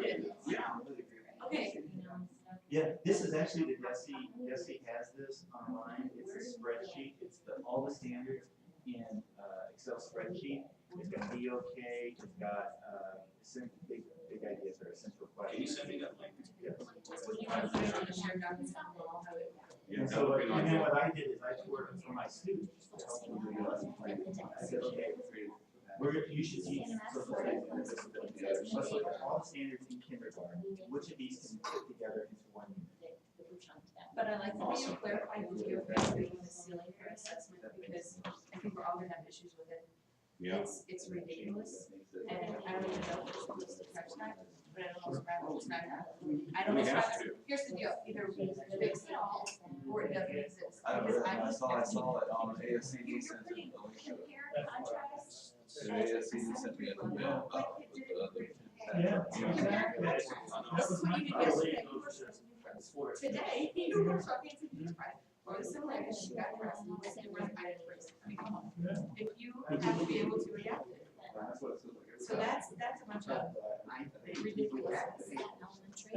If I'm a teacher, I'm going to teach using this as a document, then I have to look at these two boxes to tell me what I'm doing.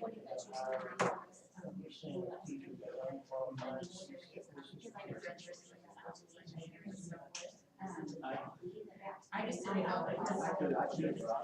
I just, but I saved them on my tab, but I didn't bring, I just figured.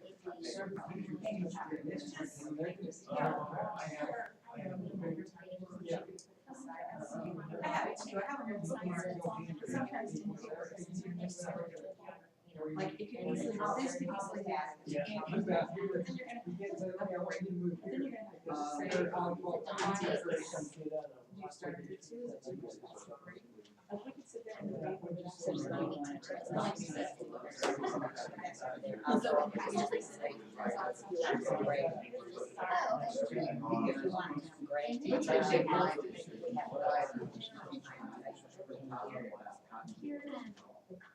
You're welcome. I'm not interested.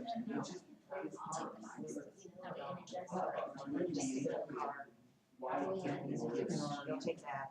and I'll take They my never stuff. did this. I'm not in charge. And then you don't scaffold. And just. Right, right. So So they they don't don't know know how to scaffold it. It's not necessarily But see, here's the rest. thing that just, Do you think that very we slow. second Is when teachers go away Or two and days. and it's just looking at the okay.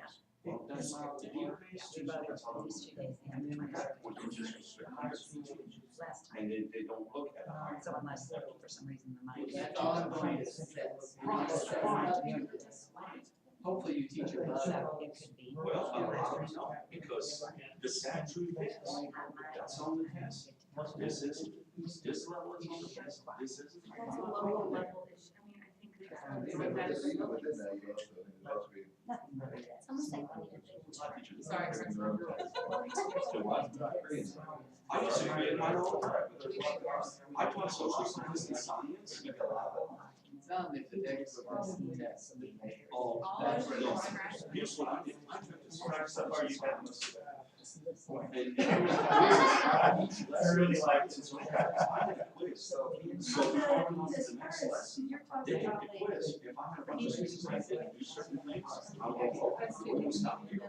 But see, there's a fact, if I would do that, my principal is. It doesn't happen in secondary. To like be able to.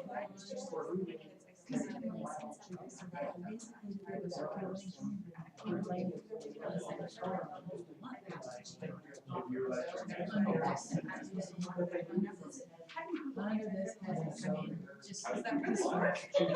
Those things are so and modify curriculum, so like declaration of learning is second grade, this is not enough.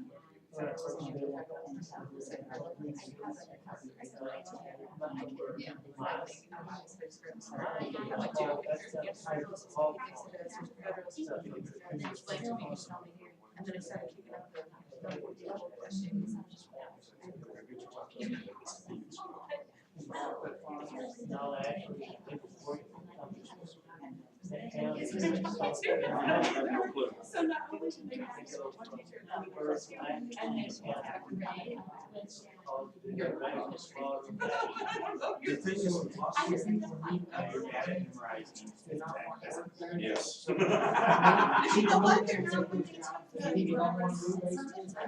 and they're not really. But there was also a purpose. There's stuff on there, somebody yesterday, it's just like, how many, like, the 2x4s and everything, how much truck we have versus a radar. I go, I think it's working, it's free. But it was in the handbook too, it was you and I was going. I'm talking about students that, yeah, they didn't take any test. I'll tell you, how about this question? How much space do you have to have between the car in front of you and the car in front of you? It's funny. Right, so then it's like, So, Tell her I'll come up with some. I saw, speaking of water, I saw. Yeah.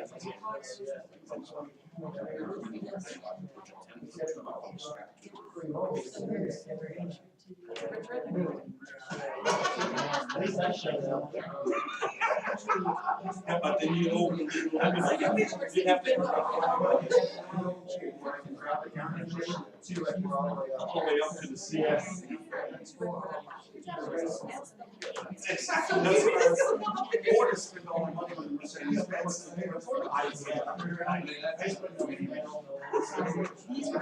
My son, one of my sons. Oh, yeah. He's driving a man. I got sure. This is not. This is grandson. Yeah, but He's not yet. I got a friend. This is All these shoemakers. no, what you see, actually, you look like what This they're. is what's in here. Yeah. Tell me, when you're born, is does he actually look like what that shirt is? Yeah, but He's he's born, born. he's born, or the, like, what period are those movies? Pretty accurate. Yeah, David, that's, that's not what it is. I would do one. Oh my goodness. They're crazy. You laughing at me? It's amazing. She'd never seen a 3D ultrasound? Some of those are scary looking. I'm like, no. You probably. Get out of it. They just brought me to your child pixels like this. I mean, it just, Some of them are very. this, the 3D one, Yeah, that's what that's. he looks like his brother, believe it or not. That is something else. It is creepy a little bit, but, well, if he's anything like his brother, who was 10'4".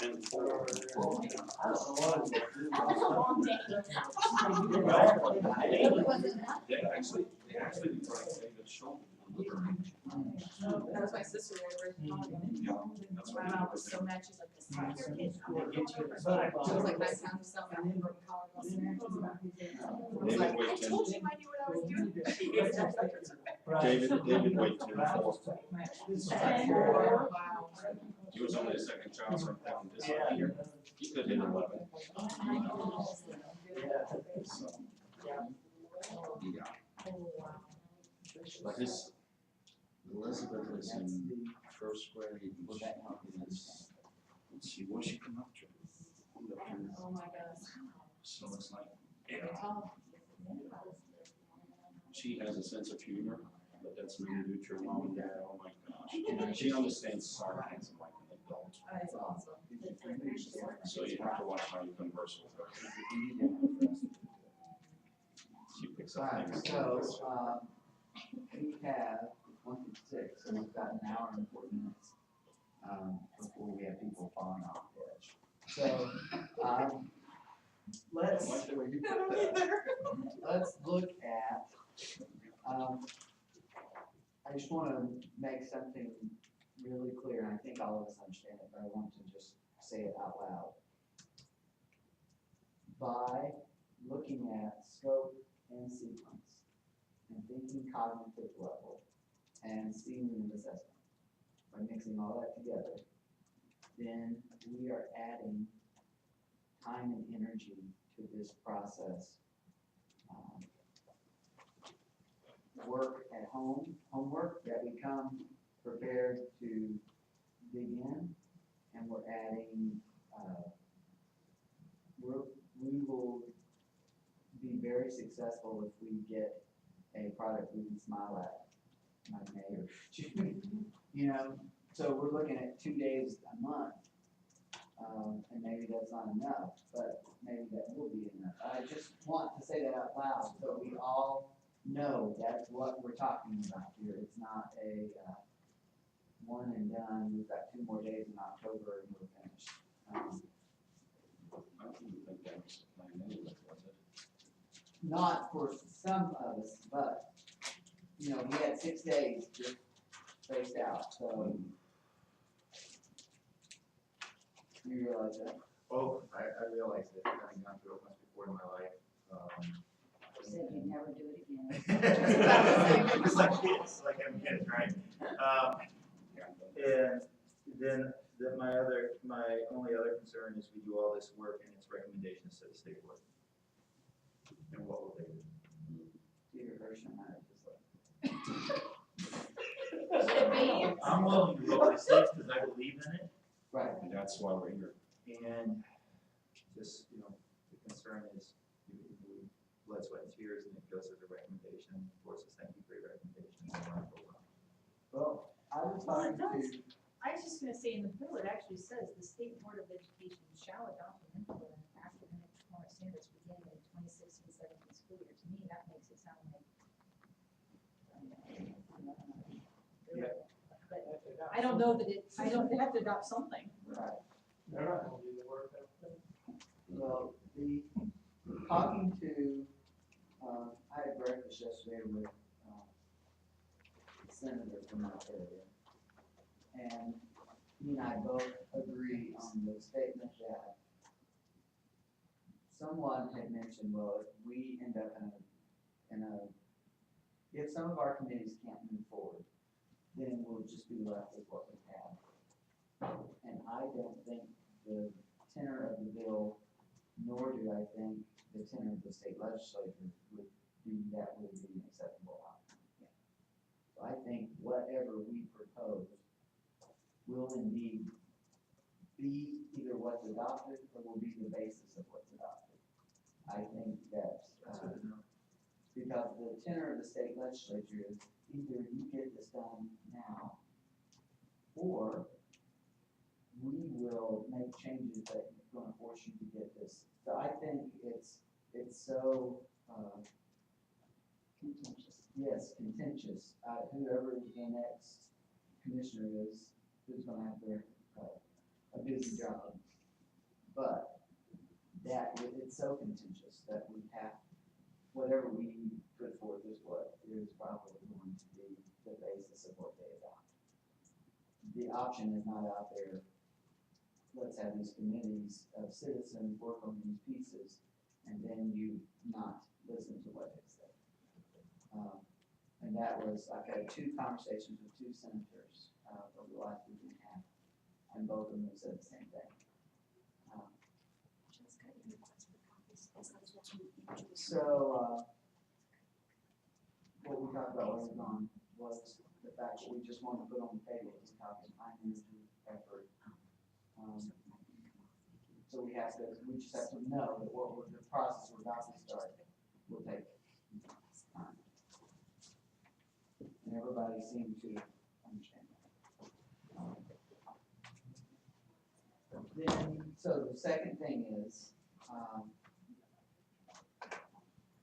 what is the best way to move forward if we're thinking scope and sequence and trying to get a good understanding of the document?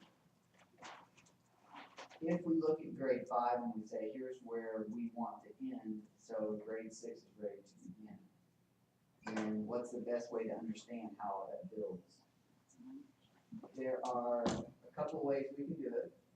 We can quickly go through each stream and get a macro look at the whole thing, jot a few notes as we go.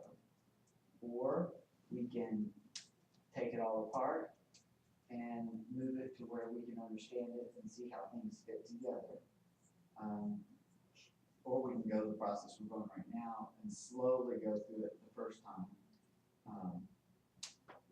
But part of me would say we need to have a better understanding of the whole document, either by taking it all apart and piecing things together, or by just going through somewhat like this process, but a piece at a time. And I don't care which, but we need to figure out what the next step is so we don't waste time tomorrow.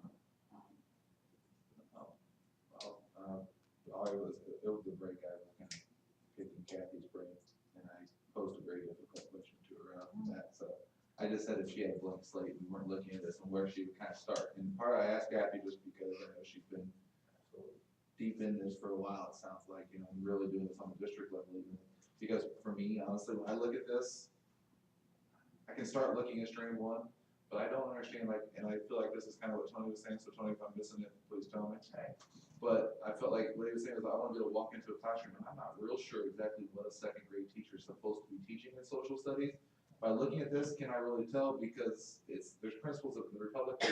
How is all this fitting together? And that's the piece that I kept coming back to last night. So that's why, like I said, I went back to the other document from the National Council, the C3 framework, trying to figure out that they have a different framework, because what I'm struggling with is the framework. And theirs is, when I try to read that thing, it's interesting, but it's not really easy to get through. But so as I was kind of talking with Kathy, what she kind of posed, and I kind of like this idea, was taking and almost putting chart paper up I can see on these panels, and just going through what does kindergarten have in it, what does first grade have in it, what does second grade have in it, and start looking for. It's not that we wouldn't still have these 7, because we have to keep in mind that 6 through 12 using those 7 strands, those anchor standards, that we want to kind of keep some of those consistent. but can we reorganize them or find ways, and like, Kathy was mentioning, was they have a historical theme, like they create like almost, where they have almost thematic units, but almost the historical themes that kind of help make sense of it. So it kind of would give you an overall picture of how these 7 are doing interdisciplinary learning and working together in a bigger, almost a thematic way.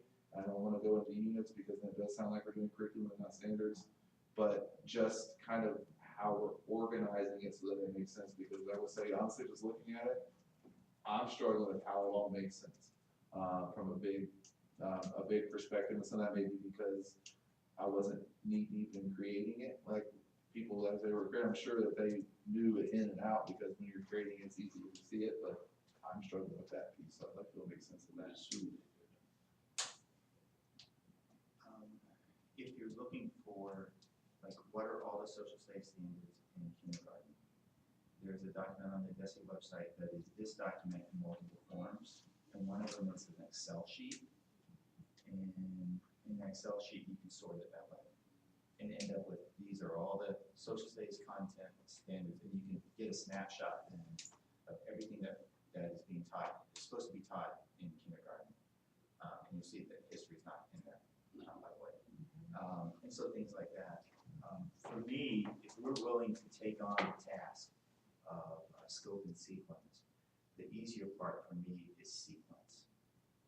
And to start with, okay, if we look at 5th grade, it's all about the nation. Whether we're talking about geography, whether we're talking about history, whether we're talking about transportation, and then we can work our way back to the child. And so that would mean 4th grade would probably be, I mean, it's debatable. It could be region. Right now it's state, but it would probably be region. 3rd grade would be state. 2nd grade would be neighborhood. 1st grade would be family. Kindergarten is the child. And that's kind of the developmental expanding horizon. And then things and adjustment. So for me, that would be the way if I start with a blank slate, that's where I would start. And I could see, like I did, even though I know it's on there in the spreadsheet, I don't know if this anybody else is visual, but I could understand, even having those, like having something that we could even say, okay, yeah, this right now is with 4th grade, but it doesn't make more sense to pull it off and stick it to 2nd grade. So that we could even kind of be able to manipulate something. Alden, if you would go in and do those like kindergarten, 1st grade. I've got it done. And I won't be able to get it done for tomorrow, but for our next meeting, I can go down to Kinko's and have big posters made so that we have them on large scale, wall size or anything. I still think honestly it would be easier, something that we can move.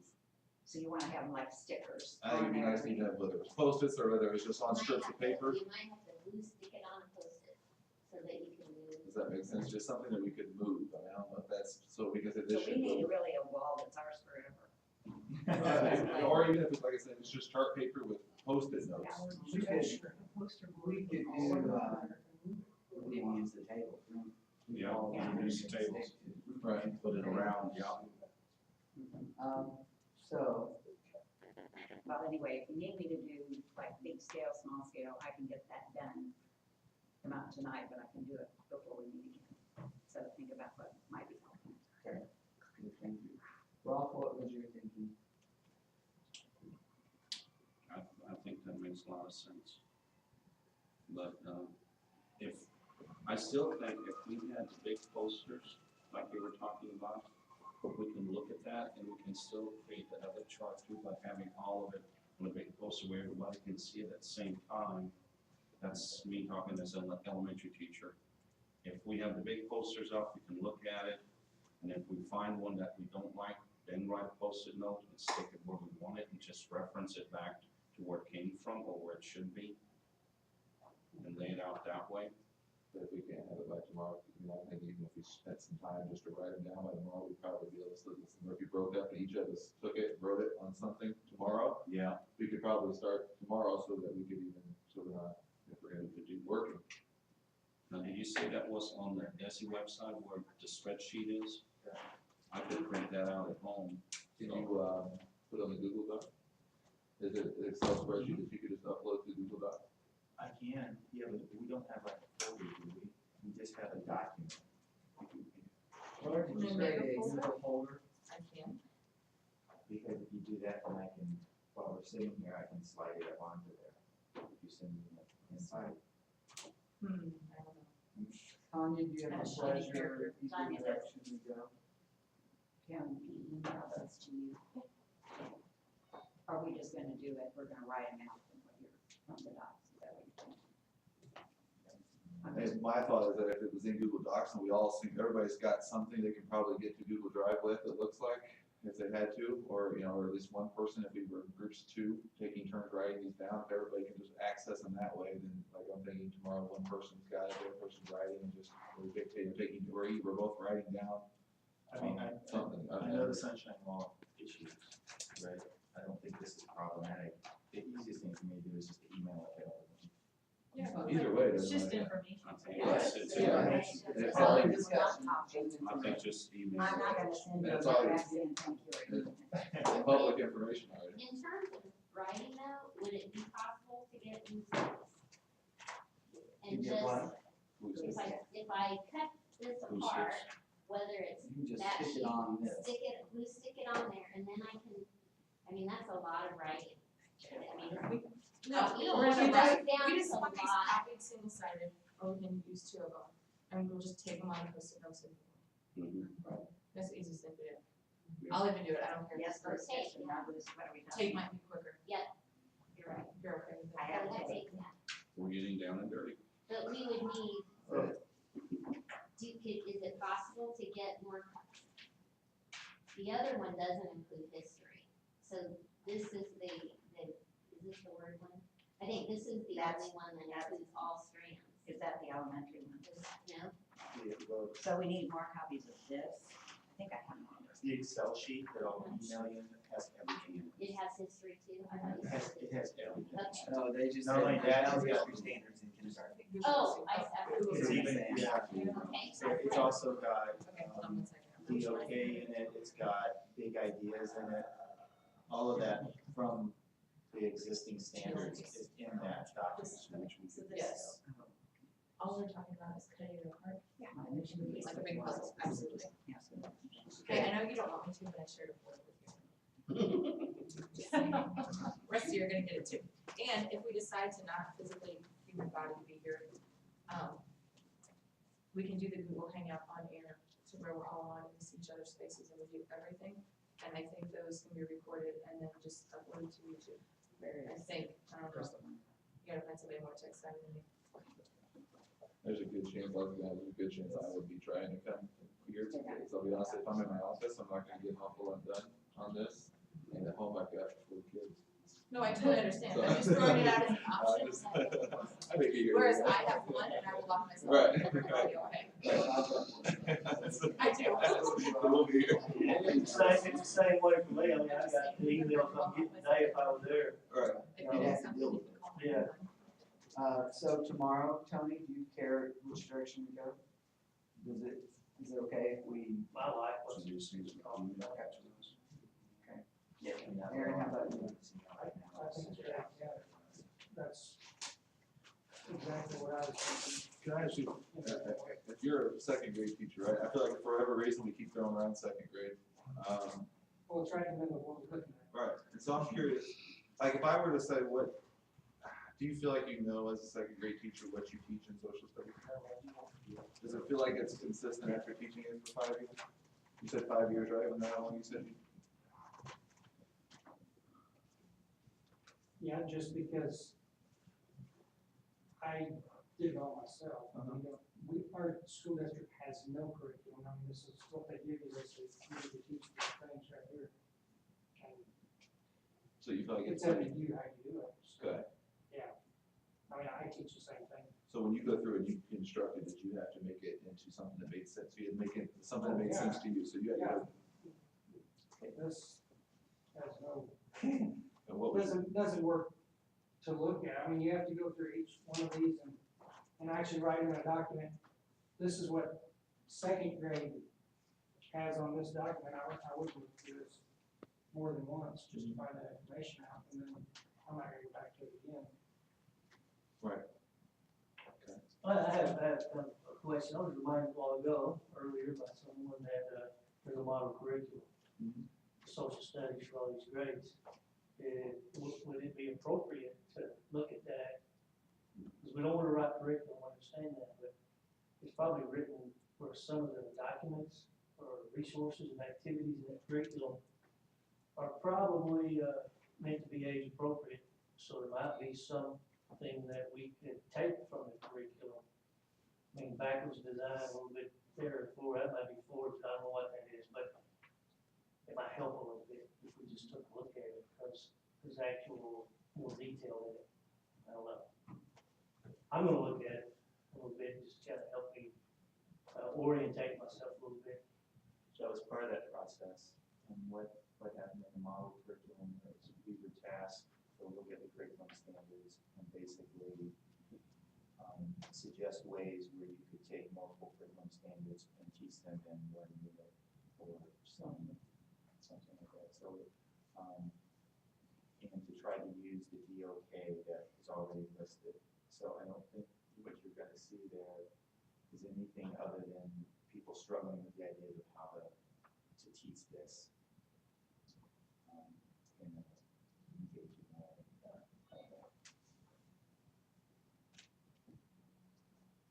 Okay, so for tomorrow,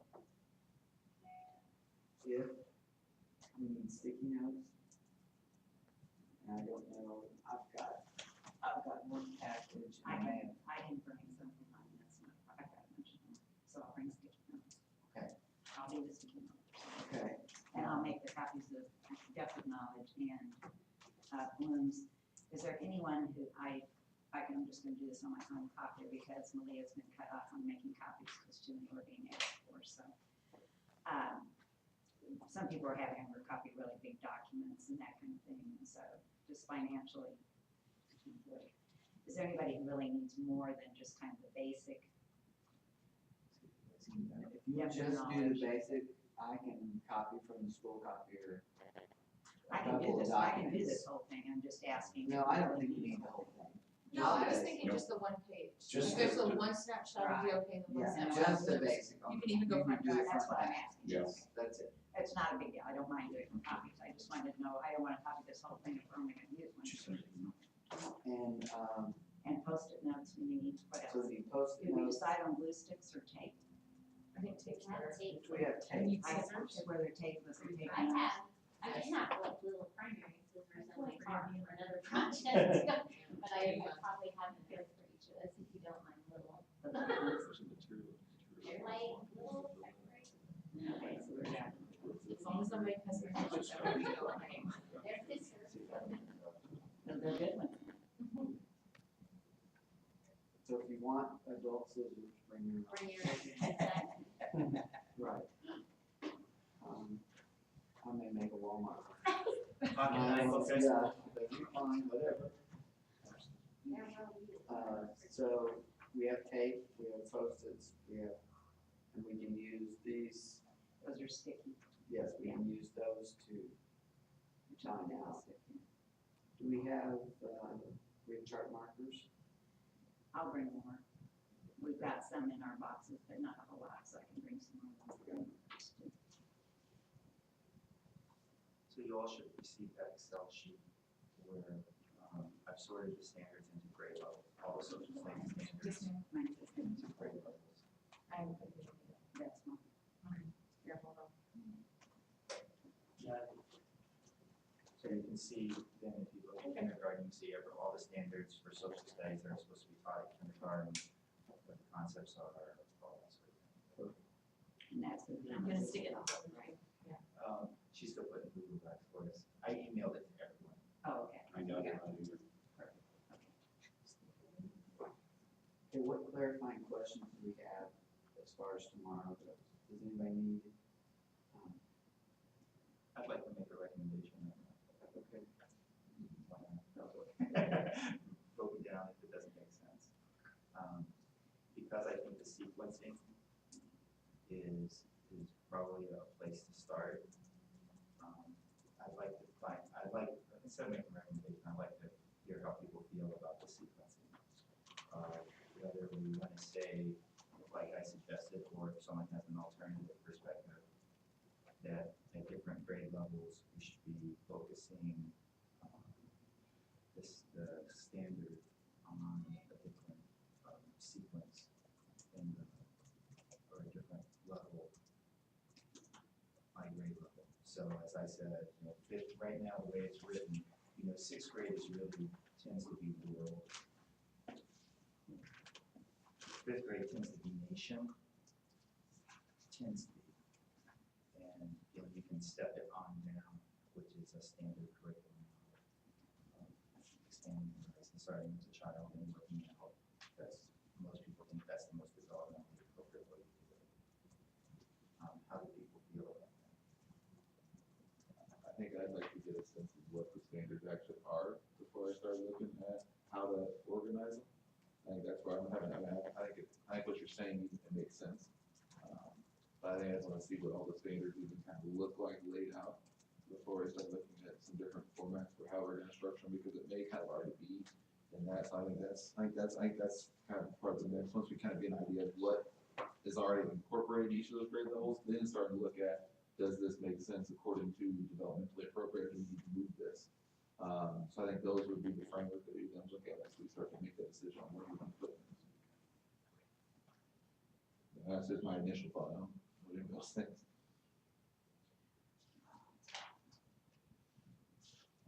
Anybody else have a comment on that? I'm kind of the same way. I'm visual. I want to see it up here so I know even what it is before we start moving things around. Just, I personally looked a whole lot at second grade, but when it comes to the other ones, I don't really know where second grade actually falls into that, which probably should have looked at that previously to see what basis I need for fifth grade, but I haven't done it. There is, so we teach part of the Civil War when we're teaching Missouri history in fourth grade. So as long as we're not lockstepping it, there's got to be some ish in there. Because if we're just looking at nation at fifth, then we just have to have a little pull ring in either direction to me it makes sense when we're looking at the history of Missouri to understand what the nation's doing at the same time. So we just have to keep that in mind as we do it. How many of you do state fourth grade? I think state So is that's what I'm pretty much. talking about. Right, Yeah. state and nation, we put together. We look at the Civil War with Missouri. Right, so that, and I don't think it actually keeps you from doing that. The idea is that the focus is what was happening in the state during the Civil War. It doesn't mean you don't talk about what's happening in the nation at the same time, but the larger focus is what's happening at the state level. If it's fourth grade or third grade or whatever you want to do. And so those concepts, you get, it doesn't necessarily determine what the content is as much as it helps to determine where the focus in relation to the child's expanding awareness is. Because in some ways it's really difficult if we're going to talk about, for kindergartners to talk about abstract thought. Most people would say, most of the literature would say that if we're talking about a kindergarten, we're really going to be focusing a lot on the child and what they can see and touch and interact with. And so that's kind of where I'm going. And then as the child grows in development, we tend to expand out along with the developmental processes. So do you think that's what they were thinking about when they didn't put any history in kindergarten strength? I don't actually, because you can teach history, and some states do it, or use it, at least that I was familiar with, at the kindergarten stand. What's the history about though? Is about the child. That's the all about me. That's the all about me book, and that sets the process as a child, as a historical thinker. What do I mean by history? Their history experience is this much, so we can start that historical thinking, even with a child, by explaining what happened in the past to the present and what we think will be the future. Going along with what Ina said, there is a scope and sequence I found that's what they do. They start kindergarten as self, first is family, second is community, third is culture, and fourth is state. Which might explain why they did what they did, but I still think it can be beefed up. Yeah, the thing is, I don't think they held to it. I think they said that that's what they were gonna do, and then they just did all of it. I think, and that, I was trying to kind of figure out how to respond to your question. I think for me, it's, so I look at, so kindergarten, like if you look at, page 7, I guess, and it's the governance system. And so kindergarten has decisions in families and classrooms, and then first grade has how they're interpreted in schools. Well, really, it's the nature of a kindergartner's every day to do both of those things, And so first grade, I'm thinking, well, down in economics, it has consumers and producers. So why wouldn't that go along with what's happening in my community? How's trash picked up in my community? Who helps us out with house fires? To me, there's just some things that are off Yeah, that's in what I other mean. places. And so to me, that second grade one is really the better first grade one. Yeah, that's Seems what I'm more saying. relevant Yeah. there. But then I think about third grade and at the point where they're beginning as readers to be able to I think look more deeply into some things that are attached to documents. They're talking about Thomas Jefferson, they're talking about the Declaration on the Constitution, but do they have any kind of world context to put that in? And to me, that makes sense that in my thinking, that, okay, so second grade has this continents and oceans thing, so how does that early world exploration work? And you're doing work with trade, and how did things come here, and how did things go away from here as a nation? Then here's this thing about this conflict that happened, and out of that was born the American Revolution and our documents, which to me seems a better foundation for those conversations in third grade than nothing. And I think it's nudging second grade thinking but I think second graders can wrap their hands around their different cultures in the world, and what was here in our nation began to interact because of these things that started to happen. And I do think they can understand that, but to me, we push it all to fifth grade. Well, if something's gonna be okay to 2, aren't you really supposed to teach to 3? So, right? But I think in the reality of the teacher's world, my teacher's world, so I remember calling Bill Gerling at one point to ask a question for second grade about continents and oceans. And so because at that time we had merged our district ELA and social studies assessment into one to try and get to that idea that you're just applying this here, And so teachers were creating these assessments, and there was this huge argument over what does identify mean. Right. So if it's identified, Is am it I this? labeling it? Is it okay to have a word box if it's identified? Right. And I think that's where the whole capitals thing is. Yeah. If it says identify, does that mean list the capitals? Does that mean record them on a map? Does that mean memorize them in alphabetical order? What does that mean? Because that verb can be interpreted a lot of different ways. So that's where I think you really wrestle with the okay, because that may mean this over here to you in your classroom, but that may mean this over here to your classroom. I'm gonna make myself the fossil of this group. I remember when I started teaching 5th grade, I taught to 50 states, including Missouri. And we used to take our 5th graders up to the capital. And then that got switched.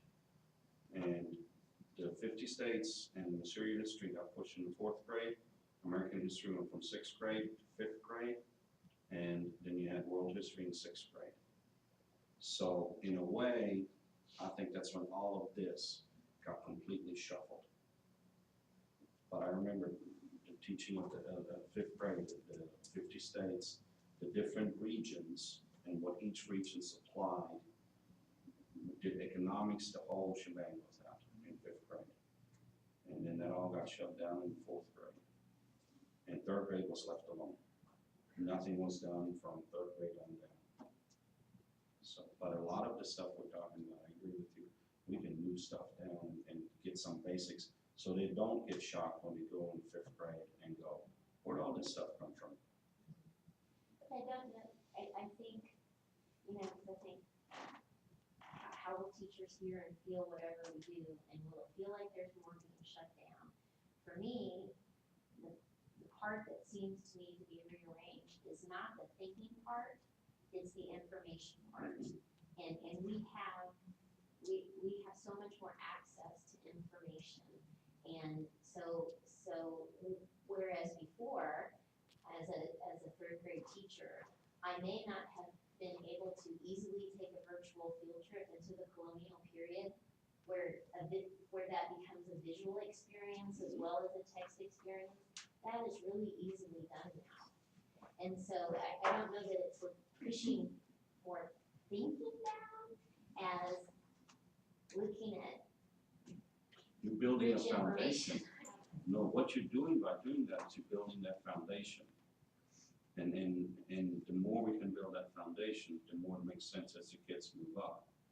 And the other aspect of it, which is out of our control, is training for teachers for the technology and how to use that. So that's gonna come down to the schools, but if we move that stuff, I don't think the teachers are gonna say you're shoving more stuff down if it's presented in a way that's workable, you know. And again, don't assess it. Flat out, don't assess it at that point. If the idea is to rearrange the standards so we can make another test, we're doing it for the wrong reason. I've said that before. So at this point, I think we can move stuff around and make it more acceptable for kids and teachers. There is some language within Common Core that I really like, that I think has helped teachers in terms of that idea of assessment, is that we add those words in with prompting and support.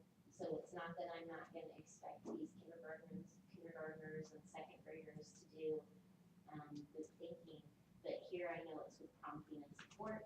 And then at 3rd or 4th grade, depending upon the standard, it moves to being able to demonstrate that in a written way, or in a project way, or product way. And I don't know that that's in here, that's a clear guidance for teachers, so I think it becomes overwhelming. Kindergartners can't do that, you know, because there's not additional guidance for that. So I think that might be something to Sure, consider training down the comes road, is as we look at firms and things, but. I'll say this again, speaking as a classroom teacher. What I experienced as a classroom teacher was, if you get some training, fine. If not, just use a textbook or whatever you can find, and there's gonna have to be a concentrated effort on doing the training. You cannot just do this and slap it in front of teachers and go, good luck. I've seen that too many times in my years. Tell you that, I think that 8th grade US history book's about like that. Exactly. Yeah. It's just, it really speaks to the inequality of education. I mean, I just think of how much curriculum, we're a big district, and I think of how much curriculum work, I can't imagine just that. I mean, I really can't I'm imagine serious. that. That just is not the way it is everywhere. No, oh my gosh, small school districts especially. Here's leaves. Here's this, you figure it out. All of these are. And there's textbooks that don't use them. Well, you know, because I know old some, and they some don't of my come out kids with anything. wish that was Well, because they new ones, they just same book, with create what they want. Common Core, but stamp there's in some the front, plus on it's the same book. There's I agree, when I listen to this, I think there's plus and minus. Like, the amount of knowledge you're gonna have over what goes into creating your social studies curriculum is entirely different than if someone just came and said, okay, here's what you're gonna teach, and how you're gonna do it, and you go do it. You know, but there's And you both have sides the to it. flexibility to do what you want. Yeah, Yeah, both sides do it. We have, I think, teachers use when there's not autonomy to unpack, you lose the empowerment of what you wanted to become a teacher in the first place, to bring it to life. I So I observed think that. it's a balance, yeah, for sure. You said Not to give so much that it becomes a script, but to give enough that you're not constantly lost. I observed at a larger district close to us, and they have, this month, they have a binder, and it looks like this, and it tells, in second grade, you know, as a new teacher, you go to different districts to observe. And she showed me, okay, on day, whatever, this is what everyone in second grade in this district is doing. And that's, and the same, everybody gets the same worksheet, everybody gets the same everything.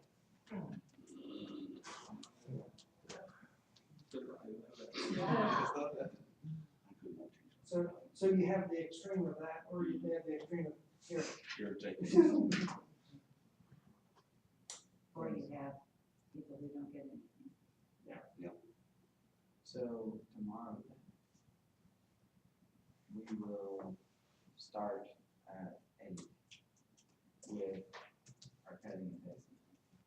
Cutting and pasting. cut and paste. And, the goal of the day is to arrange it in a way where it makes sense to us,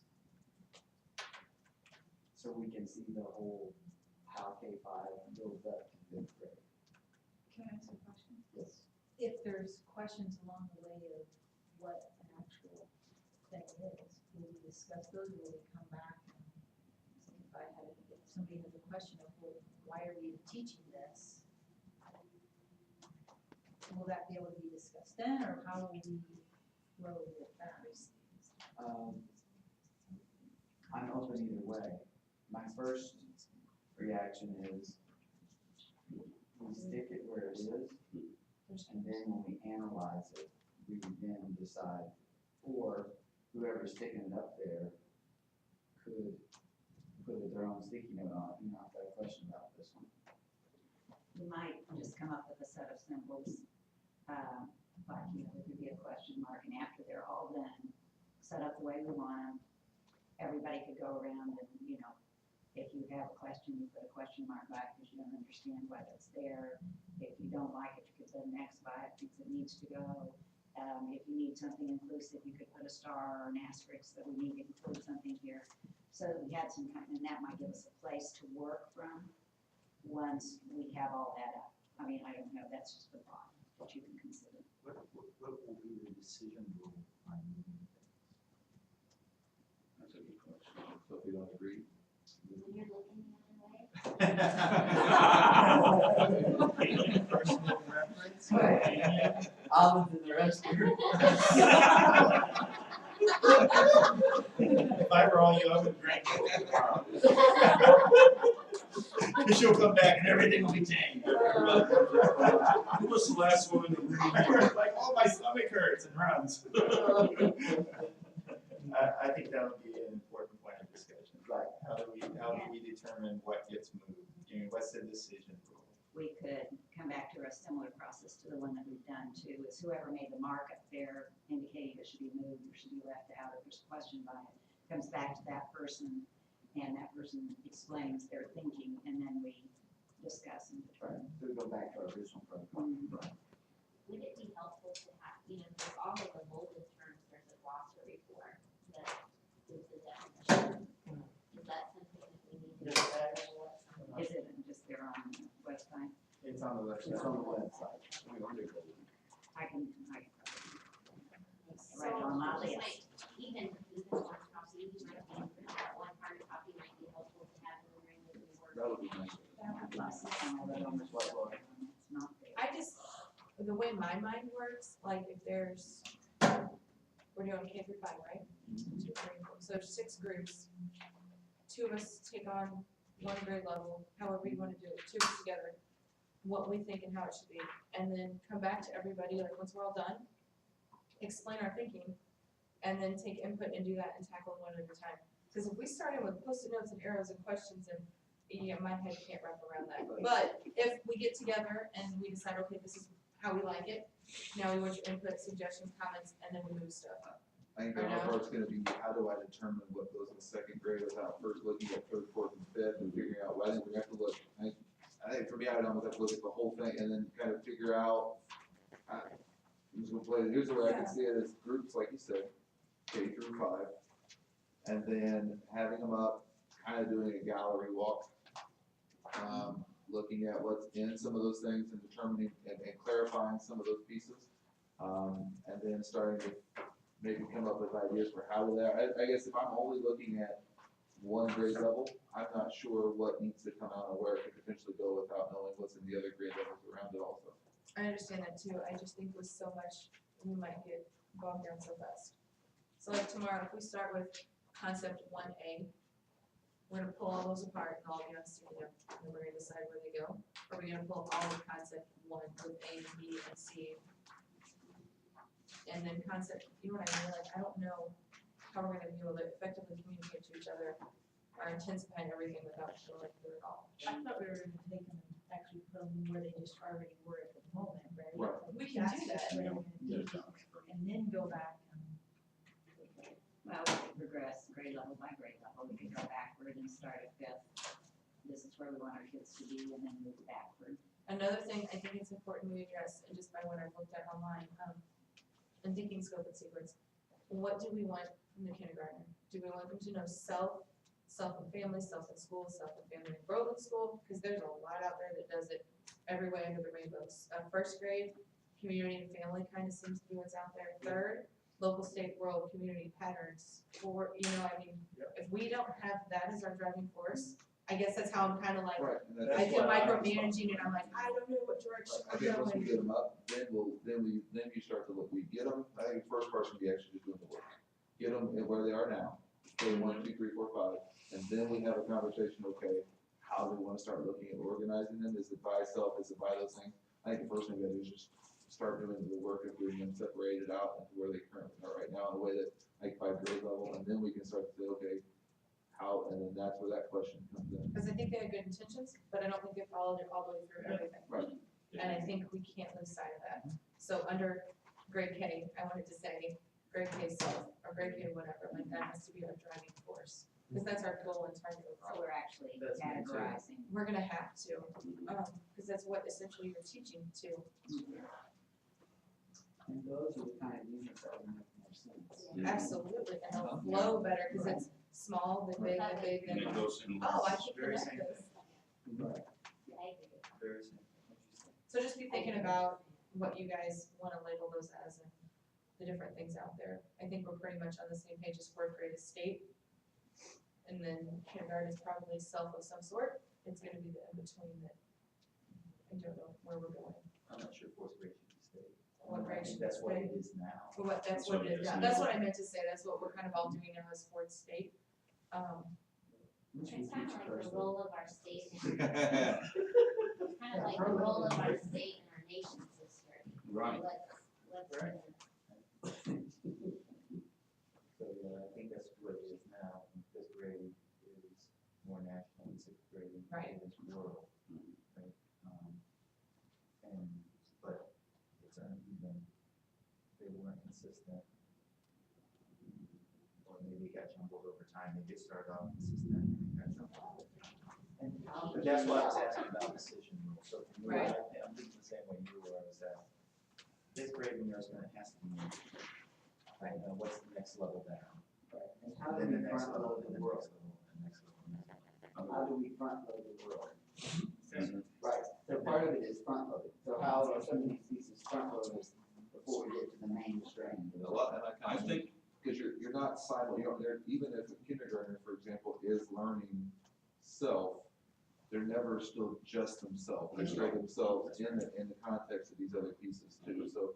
And I think like even when we talk about the state, what we're coming up into is that, yes, we're talking, our focus is still on state, but even as we're talking about a citizen of Missouri, you're also still simultaneously a citizen of the nation and a citizen of the world, so there's that's why some of these things are so overlapping, so I think it's that time split between them and focus So on. a kindergarten kid understands that if there's just one person in the world, you don't need rules.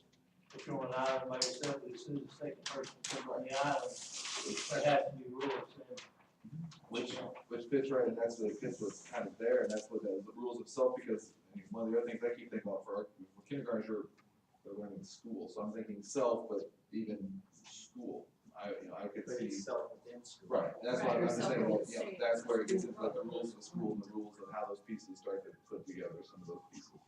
I just like Kathy, I wanna see some kind of flow that makes sense. So when someone picks this up, parent, teacher, professor, educator, they're like, oh, so we actually put some thought into this, and it actually works. I think, and that's kind of where I've been, is that I wanted to make sense, and I just wanna kind of see what we have, and then start to figure, and then we put how it makes sense onto what's there. Sounds good. Anyway, I was wondering, where's that glossary you were talking about? Oh, It's on the website. On the website. Yeah, it's on the DESI website. I I was just thinking, Standards. where under the I standards. haven't looked at it though since the website. Yeah, I actually have it downloaded too, probably somewhere. 'Cause it's, but yeah, I know it's Is it there. at the bottom under all of the? Yeah, so it lists like social studies, and it lists So I think it's the Missouri. several Learning different formats, and it says Standards. glossary. And how many pages is on the glossary? Is it I'll print 6 or 8 pages? Hey, no, it's pretty long. Oh, is it? We may have one copy. One copy would be great. One or two, so people can reference. Yeah, I have it here. So developmental categories, continuity, sequence. Were there other things that I was picking up, that you guys were picking up as you're discussing, that we want to keep in mind? Glossary is 7 pages, Well, and we it was can't developed on recall, yeah. October 2008. Alan, could you explain to me in 30 seconds, difference in sequence and scope? Go. Sure, scope is what is the information, the parameters of the information you're going to teach. Okay, so if we're gonna say the Civil War, for instance, is what about the Civil War am I gonna teach? Yeah. And sequence is in what order are you gonna teach it? So an example of sequence would be when we were talking about this kind of expanding horizon, first we want to start with the child, and then we want to start with the family, and then the classroom, and that's kind of your sequence of the curriculum. Okay. That's 28 seconds. Here we go. That's not bad. That's not bad for a professor. Usually, we take a lot. Don't give us the chance. That's fine. See how my brain is working. Anything else you want to keep in mind as we're. Yep, okay, so you have your Post-its, right, your K, 1, 2, 3, 4, 5. And then you have all of these standards under here, so they're all gonna be horizontally listed by, like, standard 1 is gonna go across, and then 2 will go under it, so you stay within the grade level vertically, but within where they are now horizontally, Right. so it's all gonna fit on one Post-it. I mean, we just might have to use like 2 big sheets. I didn't know how much of this will fit. It's gonna be. It's gonna be less, I know, I was just making sure, Yeah, but we're only gonna go for 5, not less.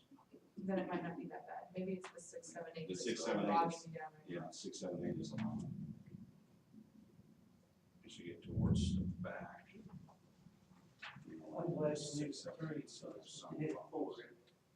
Everybody knew we're gonna make a big storm out of it. And do you want, I'm sorry, I have one more, then I'll be quiet, I promise. Do you want different colored Post-its per color strand? Are we gonna, you know what I mean, like, how are we gonna know what we move, what we don't move?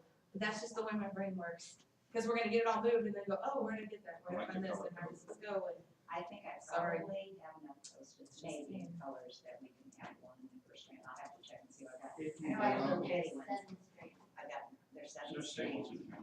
I did not have, I If didn't you go don't, over here. I can go to Walmart and get what we need. oh, I can't too, Let me I just, check it I work first, in and I will- colors, people. I will not email you. Don't I do will this call stuff. you. Yes, call me. I have to. I'm done, I'm done, Patrick. No, I was just wondering.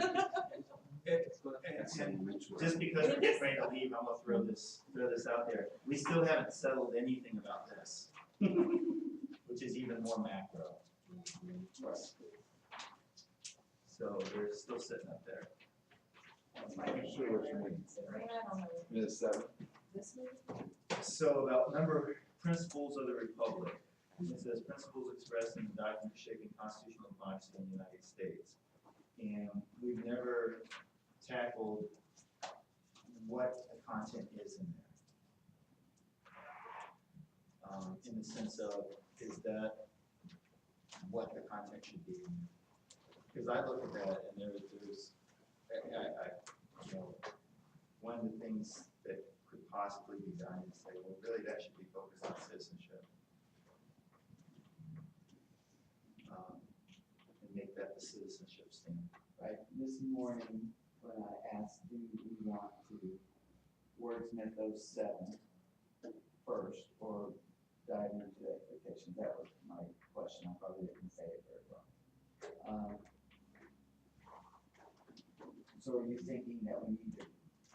I'm throwing it out there, I'm not thinking, it's just, so if we do sequence, that would be progress, I think. If we can come up with sequence with, like we've been talking about, you know, 5th grade is the nation, that sort of thing. But then when we start making a decision about, okay, we can group things that are in here According to the way they're already grouped, according to the way they're already grouped. without changing. And then we gotta start making decisions. Right. And one of those decisions is, are they currently listed in a way that's developmentally appropriate, for the better term at this point? And the second is this even content we should be teaching? Right, so, yeah, I think Or does it really go someplace else? I think the way you just said that is kind of what I would see it unfolding. First, I think some of what we're getting ourselves bogged down in right now is that we're thinking 2 or 3 steps down. So I can say, you know, first, we need to get into where we can move. That's just what makes sense to me. We get them visuals, we can move them around. The next part is then we determine that idea of developmental appropriateness. All right, and I think with Laura's idea of using the color coding, as we move those pieces around, they're gonna still be listed by those 7 anchor standards. So no matter if we move them around, they're still gonna be where they're currently listed. And after we get them where we feel they're at least developmentally appropriate, then we can look at them and say, okay, now do they fit here? Do we need to change the language of it? Do we need to look at how they fit within the 7?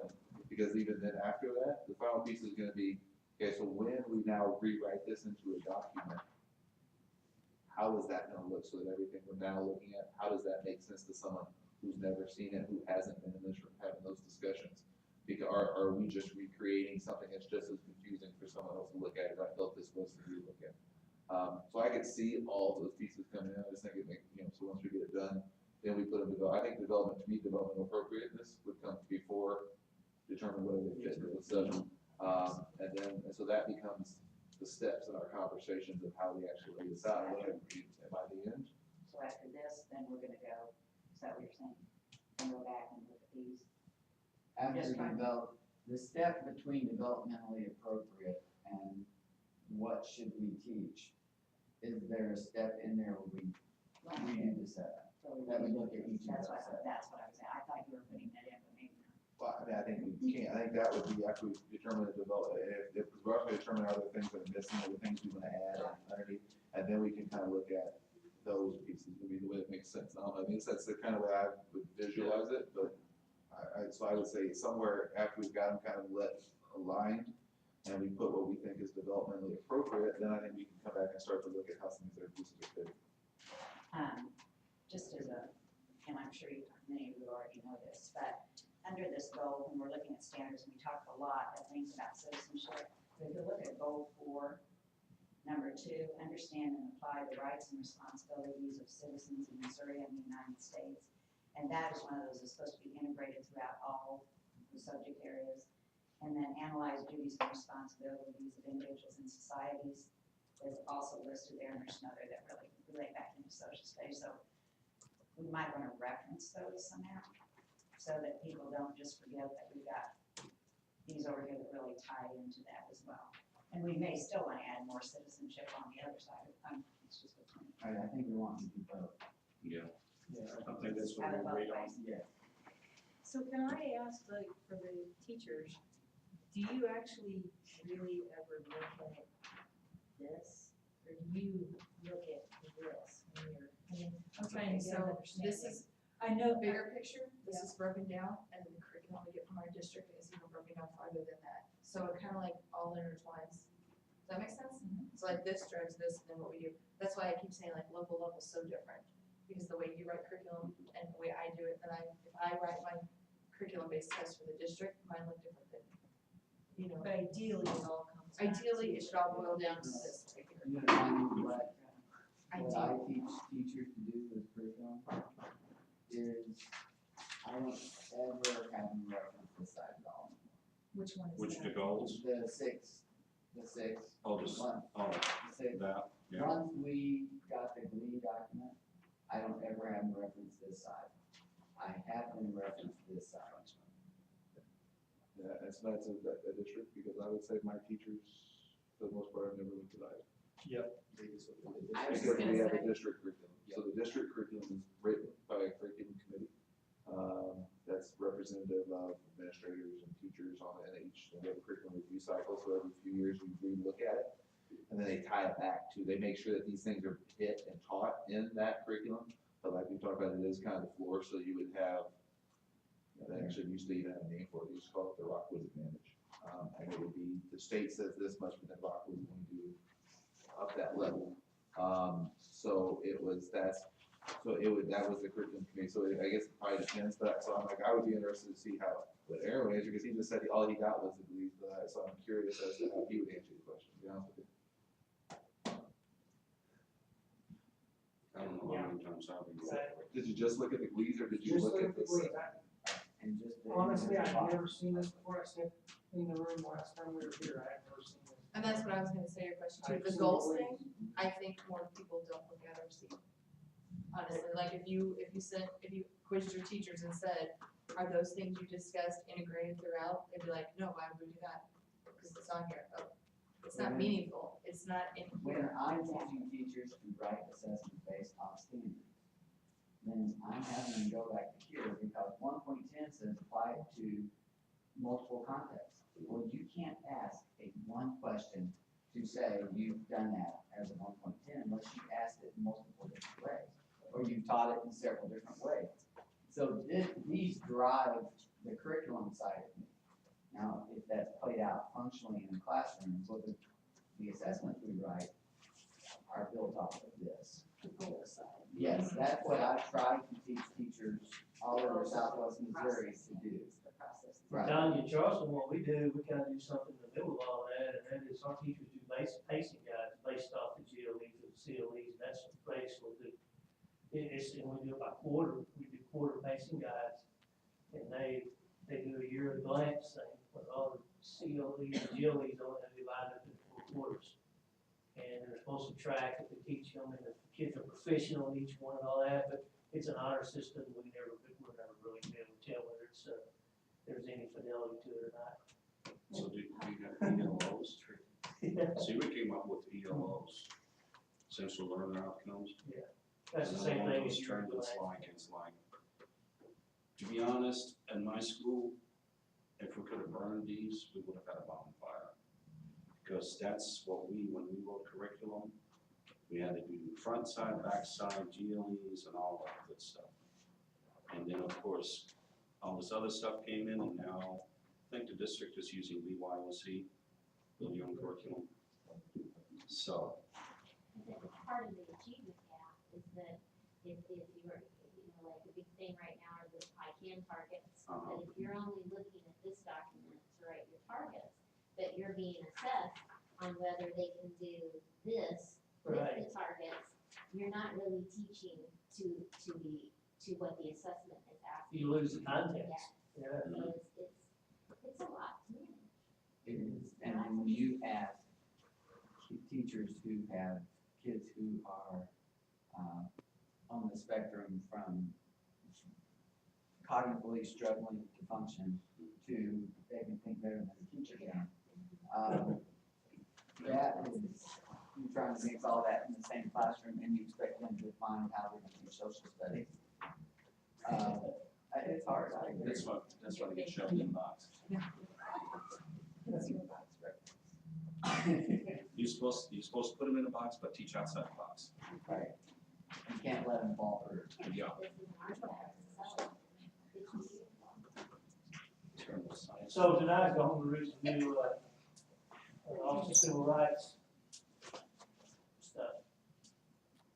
that's out now. I got it yesterday, ASCD, whatever, it sent out a link to today's article about minorities and how many AP classes they're in, and how many teachers in black and white schools are highly qualified as compared to this and all that. And they're able to do stuff in the mix. Good grief.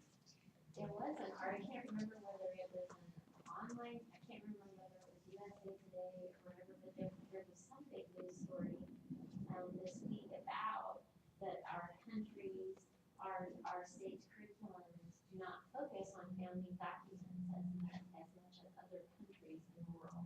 There's a debate about that, so I think it's interesting when hearing that. I think the term was indoctrination into basic citizenship. Every country teaches it, and the United States literally has. Because we, and I don't mean this derogatory terms, but we try to cater to everybody that comes into the country, so we lose our identity. And that's being pushed big time now too. So if you come to the United States, and I'm the example of it, come to the United States, you have a choice. Become part of it, or do what? Not just to become part of it. You know, and then that's the thing again.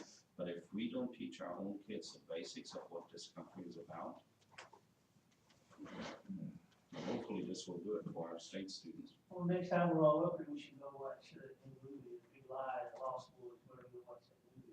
Those kids that came out of that, where did they come out of? They walked across 1,000 miles of desert. Only 4 kids left in the village, came to America, and one guy's talking about he thought a snake was gonna come out of the toilet and bite him. They didn't even know what a toilet was, you know, and, yeah. The world's a great place. It is. All right, so we are at 3:01. We have some 3 o'clock leaders. So,